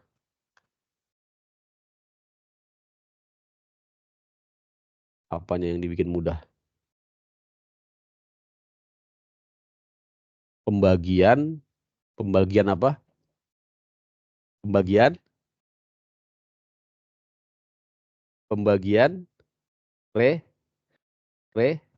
halo. Iya, Pak. Pembagian resiko ya, atau pembagian hak dan kewajiban, ya kan? Penting itu. Jangan sampai dia tidak jelas gitu ya tadi kan, siapa yang mengirimkan ya kan, siapa yang membuka asuransi, siapa yang mengurus pelayaran ya kan. Nah, dengan adanya Incoterms maka itu menjadi apa? Menjadi jelas. Jadi kemudahannya di situ ya, Wafa ya. Adanya kejelasan ya. Dicatat ini ya. Kenapa Incoterms itu memberikan kemudahan dalam bisnis ekspor impor karena memberikan kejelasan. Memberikan apa? Kejelasan. Oke ya. Bisa dipahami ya. Memberikan kejelasan ya kan? Betul kan? Kejelasan di mana barang tersebut harus dikirim ya. Jadi kalau kita tadi ya misalnya tadi menggunakan Incoterms-nya FOB ya, menggunakan Incoterms-nya FOB. Kan ya. Kalau kita menggunakan Incoterms-nya FOB. Bentar, saya share ulang. Share Windows saja deh. Share screen aja, sorry. Nah, kalau kita menggunakan Incoterms-nya FOB ya, ini FOB saya merahin ya. Oke, kalau kita menggunakan Incoterms FOB, maka di sini kewajiban si seller ya, kewajiban si seller ini adalah apa? Si seller ya, seller harus mengirimkan barangnya sampai di tepi pantai ya, di tepi pantai. Ya di kade, istilahnya kade ya. Nah, selebihnya dia tidak memiliki tanggung jawab apapun. Jelas ya? Tuh, makanya tadi Wafa bilang memberikan kemudahan, maksudnya memberikan kemudahan itu kemudahan dalam segi kejelasan hukum gitu ya. Kejelasan hukum. Kejelasan hak dan tanggung jawab. Oke, rekan-rekan bisa pahami ya? Kalau bisa kita lanjut ya. Mana tadi dia? Masih banyak guys. Nanti saya percepat aja rekan-rekan nanti bisa pelajari ya di. Oke, untuk Incoterms saya kira itu ya cukup. Nah, karena ini masih banyak. Sekarang kita ke pembayaran ya. Tadi mekanisme pengiriman barang ada banyak ya, ada Incoterms, ada free on board dan sebagainya. Silakan teman-teman pelajari dan juga bisa tonton di YouTube saya. Ya, berikutnya pola pembayaran. Nah, ini juga penting ya. Apakah mau menggunakan LC? Tadi ada yang bilang pakai LC apa tadi ya? Bagus tuh jawabannya. Ya, yang saya tanya pertama ya. Atau tidak menggunakan LC ya. Rekan-rekan ya. Ini harus disepakati. Harus disepakati ya. Rekan-rekan ya. Selain LC ya, juga ada yang non LC dan LC pun macam-macam di sini ya. Ini teman-teman dipelajari. Ada yang namanya LC yang dibayar di muka, disebut dengan red clause. Ada LC yang dibayar tunai, disebut dengan side LC. Ada LC yang berjangka yang disebut dengan usance LC. Ya, jadi ada macam-macam jenis LC. Ya. Yang non LC ya juga tadi macam-macam ya. Ada yang berbentuk advance payment. Advance payment itu apa sih? Ya, bayar di muka gitu ya, bayar di muka ya, bukan di mukanya langsung dikasih duit, bukan gitu ya. Maksudnya bayar duluan gitu ya. Kemudian ada yang pembayaran berdasarkan pengiriman dokumen ya, atau dokumen against payment ya. DP ini bukan down payment tapi dokumen against payment. Kemudian ada open account. Nah, sebaliknya open account ini kebalikan dari advance payment. Kalau tadi advance payment bayar duluan, open account bayar belakangan atau ngutang ya, istilah gampangnya apa, ngutang ya. Yang berikutnya yang disebut dengan konsinyasi. Nah, ini yang paling banyak dilakukan, yaitu metode pengiriman barang tanpa jual beli. Ya, jadi barang titipan, barang tersebut dititipkan kepada rekanannya di negara pembeli ya, di negara pembeli. Nanti yang bertransaksi adalah si consignor orang yang dititipkan tersebut akan bertransaksi dengan pembeli di dalam negeri atau barang titipan konsinyasi. Ya rekan-rekan ya. Jadi peranan bank di sini sangat penting sekali ya, untuk apa? Untuk menyelenggarakan pembayaran, termasuk juga untuk pembiayaan ya, termasuk teknologi komunikasi pembayaran rekan-rekan ya. Nah, ketentuan hukum internasional yang mengatur tentang pembuatan LC dan proses pembayarannya yaitu disebut dengan UCP ya. UCP 600 ini ya. Uniform UCPDC 600. Uniform Custom Practice for Documentary Credit 600 600 tahun 2007 ya. Ini yang kita pedomani. Disitulah diatur tentang BL ya, tentang sales kontrak ya, tentang LC, macam-macam LC. Di situ diatur di UCPDC 600. Nanti kan bisa cari aja di googling ya dokumennya, bisa pelajari kalau ingin mempelajari. Bagaimana proses terjadinya LC? Ini sangat rumit sekali ternyata rekan-rekan ya. Dimulai dengan nomor 1 tentunya apa? adanya kesepakatan sales kontrak. Mana sih nomor 1? Ini saya nggak ketemu ini ya. Ini nomor 1 rekan-rekan, kelihatan ya. Adanya kontrak. Setelah kontrak disepakati ya, baru nomor 2 akan dibentuk yang namanya pembukaan LC. Mana sih nomor 2 ini ya. Jadi di sini rekan-rekan ya, siapa yang membuka LC tidak lain adalah importir ya atau pembeli ya. Dia membuka LC di banknya ya, di banknya si pembeli, misalnya Indonesia tadi ya dari Sumedang mau ini sebaliknya. Bukan dari Sumedang ini ya, berarti dari Jepang ya. Dari Jepang mau impor tahu Sumedang. Maka importir di Jepang ya akan membuka LC di Bank of Tokyo misalnya ya. Nanti Bank of Tokyo akan menghubungi lagi yang namanya reimbursing bank. Ya. Oh, ada yang masuk nih. Siapa nih guys? Ada yang baru masuk. Oke. Saya izinkan dulu ya. Febrian. Oke. Oke, sudah. Nah, nanti reimbursing bank ini sebagai pihak yang akan menjamin ya pembayaran, dia akan menghubungi pihak berikutnya ya, yaitu advising bank ya. Advising bank. Jadi ada reimbursing, advising dulu ya. Advising ini bank yang akan menjamin. Jadi karena tidak ada hubungan langsung antara si buyer dengan seller antara banknya, maka dia biasanya menghubungi dulu advising bank ya. Misalnya tadi Bank of Tokyo ini ya nggak punya kenalan dengan banknya si penjual tahu Sumedang ya. Tahu Sumedang, si seller penjualnya ini tahu punyanya bank apa misalnya di Sumedang ya, bank rakyat Sumedang gitu ya misalnya. Ya, maka dia memerlukan jasa lagi dari advising bank yang nanti akan meneruskan LC ini kepada pihak si seller. Gitu ya rekan-rekan ya. Begitu juga reimbursing juga sama ya. Fungsinya apa? Untuk menghubungkan dari banknya si seller kepada banknya si pembeli. Jadi ada banyak sekali di sini rekan-rekan pihak-pihak yang terlibat dari segi perbankan, tidak hanya bank miliknya, bank rekanan bank si importer, tapi juga atau banknya si eksportir, juga ada yang namanya advising bank ya, reimbursing bank ya. Begitu juga nanti akan terlibat di sini freight forwarder untuk menyiapkan dokumen pengiriman ya. Dan itu menyebabkan satu bagian dari proses letter of credit. Ini silakan rekan-rekan pelajari bagaimana terbentuknya letter of credit ya. Jenis-jenis LC juga silakan pelajari. Ada red clause LC ya. Tadi ya red clause LC itu apa?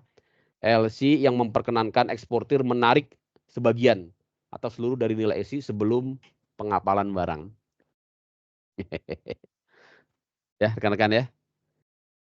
Nah, ini teman-teman bisa lihat contohnya ya. Jadi kalau bicara LC kayak apa ya? Jadi seperti ini LC ini contohnya ya, berupa suatu kalau dokumen ya, dokumen yang berisi tentang klausul-klausul ataupun ketentuan-ketentuan tentang pembayaran gitu ya rekan-rekan ya. Ini dibaca aja. Ada red clause LC, side LC tadi ya sudah kita lihat juga. Side LC yaitu LC yang mengandung syarat pembayaran atas unjuk ya. Atas unjuk itu maksudnya apa? Di mana issuing bank mempunyai kewajiban segera pada saat ditunjukkan untuk membayar dokumen yang diterima ya. Oke. Saya kira itu teman-teman bisa pelajari masing-masing bentuk-bentuk LC, termasuk termasuk juga alur proses bisnisnya gitu ya rekan-rekan ya. Use LC ya. Silakan ini dipelajari. Ini contoh LC ya. Jadi bentuknya seperti apa sih LC? Seperti ini ya. Jadi tadi saya katakan hanya berbentuk sebuah biasanya itu selembar kertas ya, ataupun dalam bentuk soft copy ya, yang isinya adalah pesan-pesan yang berbentuk pesan internasional yang dibuat oleh perbankan gitu ya. Tadi dasarnya apa? Dasarnya UCPDC 600 ya rekan-rekan ya. Kemudian ini yang non LC ya. Jadi selain LC kita bisa menggunakan berbagai mekanisme pembayaran seperti ini, misalnya menggunakan cash ya, in advance artinya bayar di muka, open account tadi merupakan bayar belakangan, sebaliknya consignment barang titipan ya. Consignment apa? Barang titipan. Kemudian collection ya, collection ini artinya tidak langsung ditransfer ya, tapi menggunakan dokumen perbankan seperti wesel ya, dan juga acceptance ya, atau apa accept ya, istilahnya accept bahasa Indonesianya ya. Jelas ya rekan-rekan ya. Oke. Nah ini ada plus minusnya. Kalau kita cash in advance, kita bayar di depan, ini akan menimbulkan ya resiko. Apa resiko buat siapa? Buat si pembeli. Apa sih resikonya?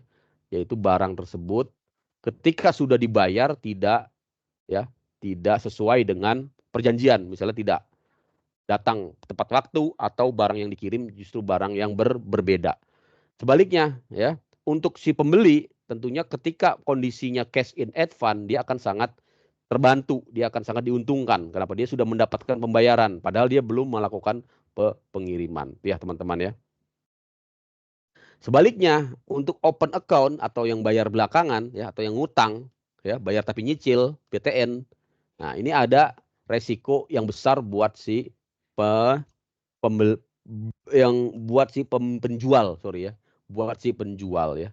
Resikonya besar sekali. Sorry. Ya, resikonya besar ya. Keuntungannya tidak ada ya, tapi resikonya besar. Sebaliknya untuk si pembeli, dia yang paling banyak menanggung keuntungan. Jelas ya rekan-rekan ya? Ini ya. Coba saya tes. Jelas nggak nih? Coba Diva ya. Diva Utami Rahdia. Coba ada nggak nih orangnya? Tes. Mana Diva Utami Rahdia? Ada? Terus sudah kedip-kedip tuh mic-nya. Saya stop share dulu ya. Biar kelihatan. Diva Utami Rahdia. Mana tadi? Oh, ada yang chatting ya? Oh, oke. Ini Pak, oke.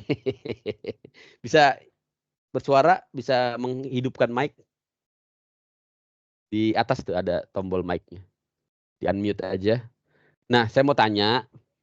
Tadi kan sudah saya jelaskan ada berbagai jenis mekanisme pembayaran ya.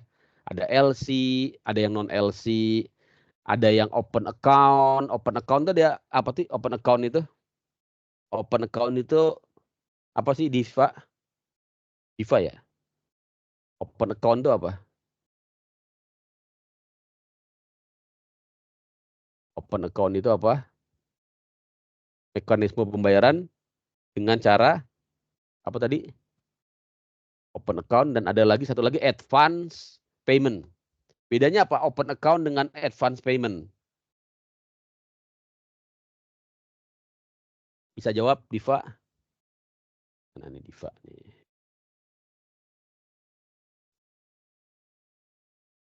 Kita spot coba ya, Diva ya. Diva. Oh, suaranya nggak kedengar.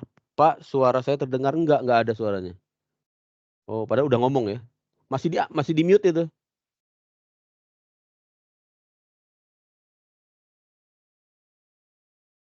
Nah, coba di unmute. Masih di mute itu mic-nya. Ini rata-rata trouble di mic ya, kan ya. Oke, kalau nggak bisa di chat aja. Apa bedanya open account dengan advance payment? Diva Utami Rahdia. Apa bedanya open account dengan advance payment? Di saya udah on mic ya, tapi kok nggak kedengar ya suaranya. Iya, udah on mic tapi nggak kedengar suaranya. Coba kurang keras kali. Halo gitu. Besok pakai ini, pakai apa? Kayak saya nih. Pakai headset ya, kan ya. Pakai headset ya. Di laptopnya pakai headset, memang agak mahal sih ya. Kita berapa nih? 200 ribuan, 300. Headsetnya yang merek Logitech ini bagus. Bukan ini ya. Bukan promo ya. Oke, nanti dijawab di chat aja. Oke, udah dijawab nih. Advance payment pembayar, oke, pintar sekali ya, luar biasa ya. Kita kasih tepuk tangan untuk Diva Utami Rahdia ya. Advance payment pembeli membayar lebih dahulu, baru pembeli yang terlebih dahulu melakukan pembayaran baru barangnya dikirim. Sebaliknya open account penjual yang terlebih dahulu. Oke ya. Jadi sudah benar jawabannya, oke ya, berarti sudah benar. Oke, saya lanjutkan ya, karena waktu kita udah mau habis, udah 3:30 nih rekan-rekan ya. Ini rekan-rekan nanti presentasi seperti saya ya, berkelompok untuk pelajaran berikutnya. Ya, ini udah jelas ya. Jadi yang paling diuntungkan tentunya kalau open account atau bayar belakangan, yang paling diuntungkan adalah siapa? Ya, pembeli ya, pembeli. Sebaliknya yang dirugikan adalah si penjual. Jelas ya rekan-rekan ya? Diva jelas ya? Diva tadi udah bagus jawabannya. Oke, next. Kok jadi begini? Oke, ini sudah penjualan. Nah, sekarang kita lihat dokumen-dokumennya saja rekan-rekan ya. Dokumen-dokumen dalam perdagangan internasional. Nah, ini seksi terakhir. Jadi teman-teman, saya ingin memperkenalkan dokumen-dokumen dalam perdagangan internasional. Oh ini ya, Diva saya ini dulu deh. Saya stop spotlight ya.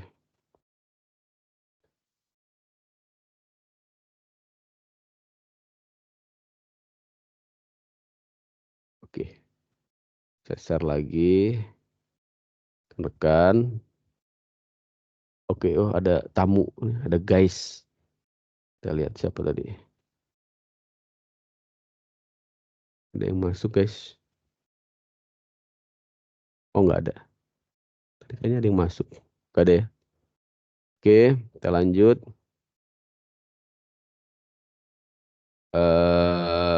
Dokumen-dokumen ini sesi terakhirnya mana sih?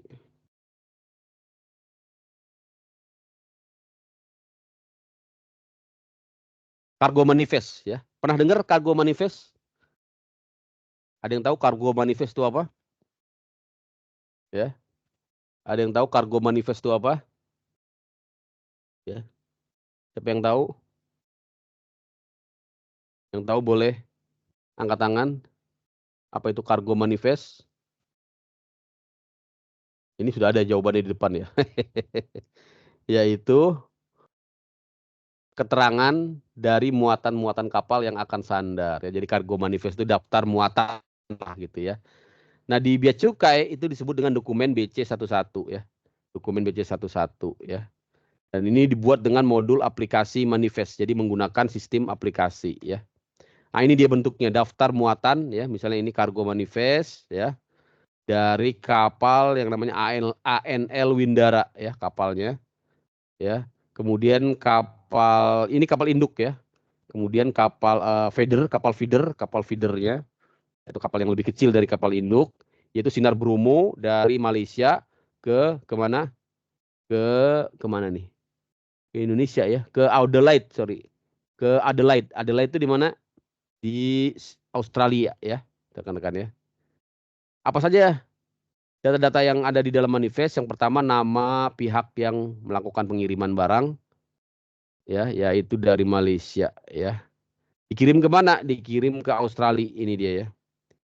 Ke Signet PTE Ltd ya, PTY Ltd ya, rekan ya. Siapa yang melakukan pengiriman? Jakarta Lloyd Australia ya, yang dikirim 1 kontainer. Ya, apa sih isi barangnya? Polyethylene streck film ya. Polyethylene streck film ini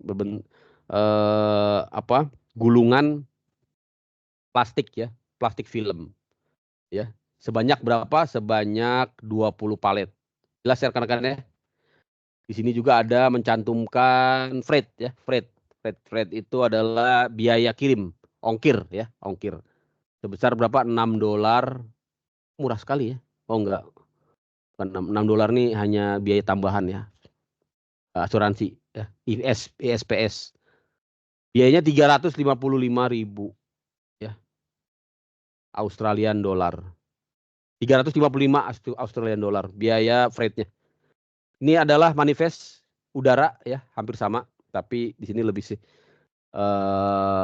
ringkas datanya. Ini manifest udara hampir sama lah saya kira ya, cuma beda ini aja tampilan saja. Nah, ini BC11. Jadi BC11 ini adalah dokumen bea cukai, artinya data-data manifest tadi dikirimkan ke bea cukai, oleh bea cukai diberi kode BC11 ya. Isinya sama persis dengan kargo manifest ya. Cuma di sini sudah menjadi dokumen negara. Kenapa? Karena sudah mendapat nomor aju dan nomor pendaftaran di bea cukai. Itu ya rekan-rekan ya. Kira itu waktu sudah semakin ya. Kemudian ada dokumen yang namanya BL atau Bill of Lading, merupakan apa? Dokumen yang dokumen apa sih jadi BL itu? Dokumen yang menunjukkan ya identitas dari barang ya, identitas pemilik dan juga isi dari barang. Jadi BL ini merupakan manifest tadi merupakan kumpulan dari data-data BL ya rekan-rekan ya. Kumpulan dari data-data BL. BL ini diatur di international law, hukum internasional, yaitu Hague Rule ya, Visby Rule, Hamburg Rule ya. Kemudian di hukum domestik Indonesia juga ada ya. Jadi dia itu adalah surat Bill of Lading yang memberikan, yang diberi tanggal, yang menerangkan tentang pengangkut ya telah menerima barang-barang tertentu ya dan diangkut ke tempat yang ditunjuk dan menyerahkannya kepada nama orang yang ditunjuk ya, itu ya tekan-tekan ya. Ini definisi dari Hamburg Rules ya, hampir sama tentunya.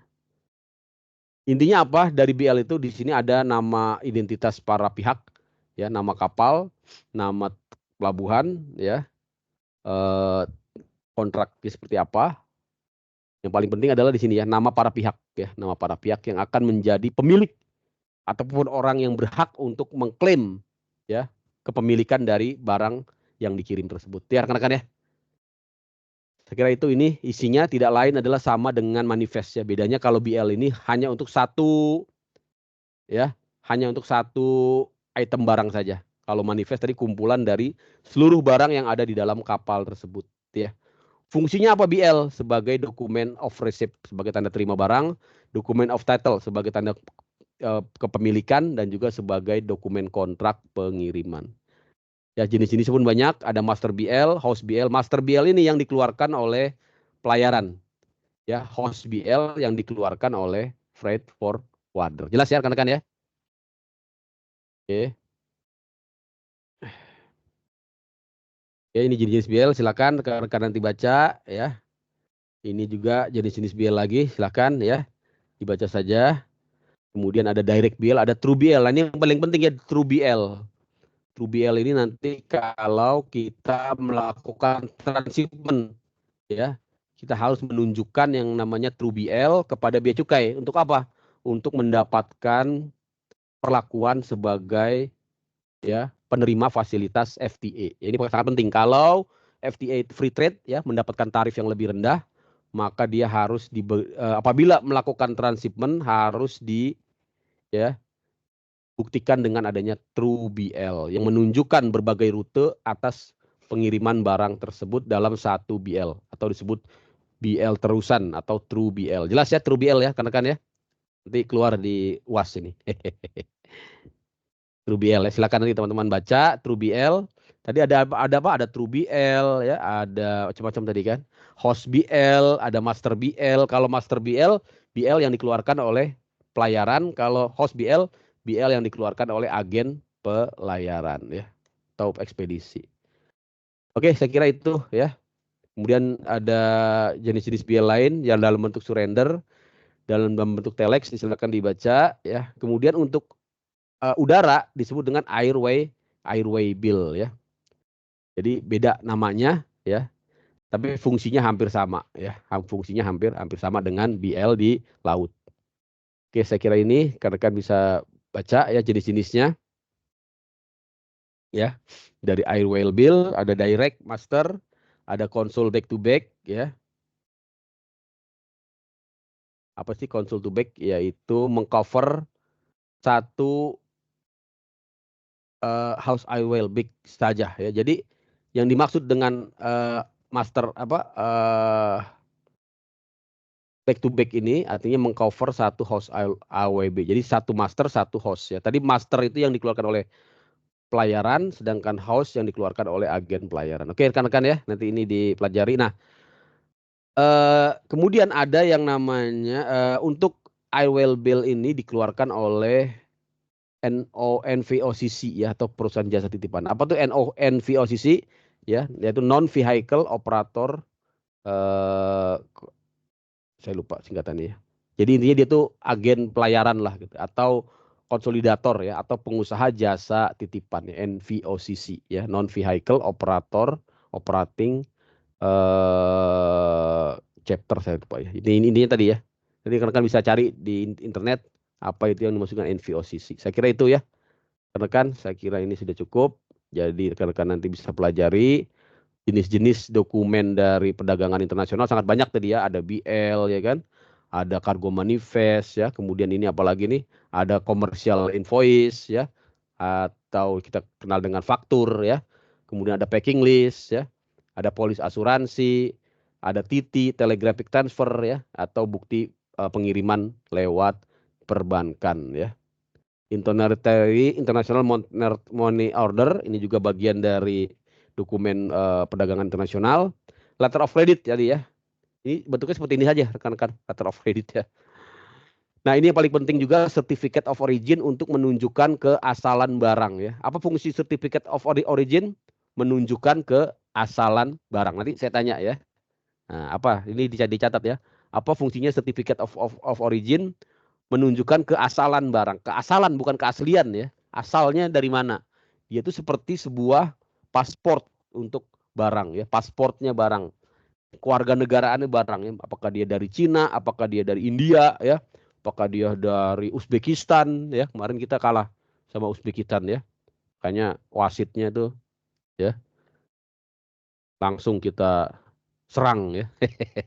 Karena merugikan Indonesia ya. Jadi ini certificate of origin ini sebagai apa tadi? Paspor ya, yang menunjukkan kewarganegaraan asal suatu barang ya. Jelas ya rekan-rekan ya? Oke, saya kira ini. Oke, sudah selesai rekan-rekan. Inilah nanti yang harus rekan-rekan lakukan ya. Bedanya apa, nanti akan ada tanya jawab ya. Jadi nanti untuk presentasi yang saya nilai tidak hanya yang melakukan presentasi, tapi juga kelompok yang melakukan pertanyaan ya. Jadi tiap-tiap kelompok nanti harus melakukan pertanyaan ya untuk presentasi ya. Jelas ya rekan-rekan ya. Mungkin terakhir sebelum ditutup saya mau tes lagi nih. Ada yang mau saya tanyakan tadi tentang materi ini ya.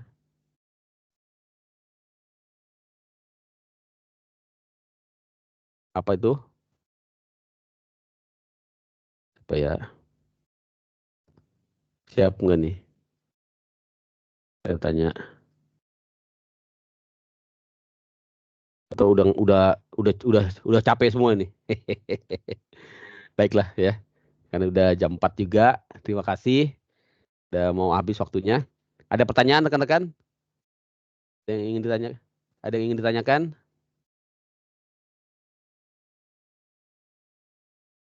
Halo?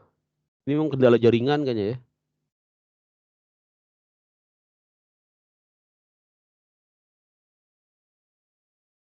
Oke guys. Oh, ini ada yang baru masuk, Febrian. Keluar masuk terus. Oke. Ada yang mau ditanyakan? Sudah jelas materinya? Nanti kalau tidak jelas bisa tonton lagi di YouTube saya ya. Untuk tugas pertemuan pertama ini ya tidak ada tugas lah ya. Ini karena baru pertama ya. Langsung saya kasih tugas, nanti pusing. Jadi tugasnya tonton YouTube saya aja ya. Tonton YouTube dan YouTube yang saya share tadi ya. Yang saya share ke Mas Aan itu ditonton. Kemudian komen ya, komen di situ dengan menjawab pertanyaan, dengan memberikan apa, saya share ya. Jadi tugasnya, bentar ya kan ya.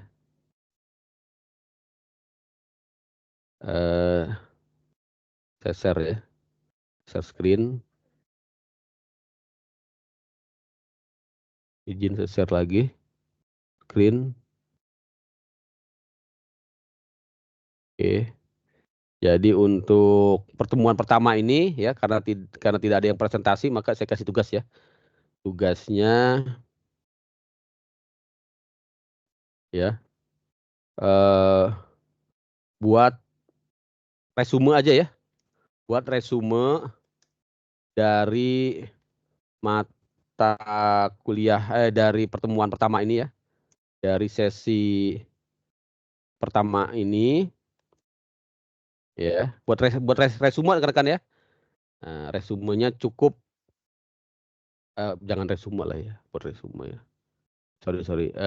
Atau jawab pertanyaan aja ya. Tentang perdagangan internasional. Sorry. Tugasnya jadi oke udah buat resume aja deh nggak apa. Buat resume aja ya, buat resume dan dikirim ya. Dan dikirimkan ke kemana ya? Resume kirimkan ke email boleh ya, ke email saya di Ardiansah ya, ardiansah@iblam ya, iblam.ac.id. Oke ya, jelas rekan-rekan ya. Jadi tugasnya karena ini tidak ada presentasi hari ini, rekan-rekan membuat resume ya. Resume apa? Resume kuliah ya. Resume kuliah ya. Dan dikirim ke email ardiansah@iblam.ac.id. Oke, jelas ya, rekan-rekan ya. Oke. Saya kira jelas. Kalau tidak ada yang ditanyakan, saya akhiri Bapak, pertemuannya. Oh iya, siap. kapan, Pak? Oh, dikumpulkannya nanti aja. Ini dikumpulkannya sampai dengan pertemuan berikutnya aja ya. Oke, Pak. Jadi oke, sampai hari Rabu ya. Rabu ya. Kita besok ketemu hari Rabu ya. Oke, dikumpulkan paling lambat ya. Tapi lebih cepat lebih baik dong, biar nggak banyak. Paling lambat sampai dengan pertemuan berikutnya. Oke ya, rekan-rekan ya. Oke, tugasnya ini aja. Resume kuliah ya. Buat resume, buatnya 2 kali nih. Oke, kalau sudah jelas saya akhiri. Terima kasih. Saya print screen dulu. Saya print screen dulu ya. Semua pesertanya nih. Oke. Saya mau atau bisa hidupkan kamera untuk yang terakhir. Untuk penutup. Masih ada nggak nih orangnya nih? Oh masih ada. Oke. Oh masih lengkap ya. Ntar dulu ya. Saya view-nya yang galeri ini aja. Large gallery. Ini memang agak susah ya jaringannya ya rekan-rekan ya. Sayang ya. Oke, silakan dihidupin kameranya. Kita mau berfoto. Saya pakai baju oblong ini nggak apa-apa ya. Habis gerah banget di ini. Biar nggak kelihatan agak gini aja. Gerah banget di Jakarta. Kalau di Bandung mah adem kali ya. Panas banget. Oke, saya mau baru dikit nih yang nyalain kamera nih. Oke, kita berfoto dulu. Abis ini udah nggak ada kuliah kan? Besok libur. Kok besok libur? Enggak ya, besok masih Jumat ya. Ntar malam ada bola ya. Indonesia ya, lawan Irak. Jam 9 tapi ya. Awas ngantuk besoknya. Oke, silakan. Kita berfoto dulu.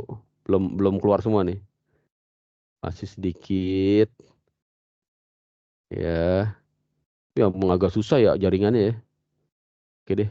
Saya print screen dulu ya. Ini baru dikit nih. Oke deh, seadanya aja ya. Jadi untuk kelas B ya. Semester 4. Oke, saya print screen. Saya kirim ke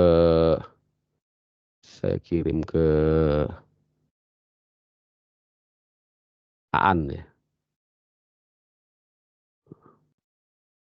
Saya kirim ke Aan ya. Ya terima kasih rekan-rekan. Sudah nanti juga rekan-rekan bisa tonton rekamannya. Karena kalau di MS Team ini otomatis dia kerekam ya. Terima kasih. Assalamualaikum warahmatullahi wabarakatuh. Mohon maaf di pertemuan ini kalau ada kurang-kurang berkenan ya. Semoga tetap semangat, presentasinya yang mantap ya untuk semester berikutnya. Untuk pertemuan berikutnya. Terima kasih. Assalamualaikum warahmatullahi wabarakatuh. Sampai jumpa minggu depan di hari Rabu. Izin lip. Terima kasih, Terima kasih, Pak. Bapak. Ya, sama-sama. Makasih, Pak. Sama-sama. Pas jam 4 nih. Kurang dikit sih, nggak apa-apa ya. Terima kasih, Pak. Ya, bikin resume ya, PR-nya jangan lupa. Terima kasih, Ada Bapak. PR. Ya.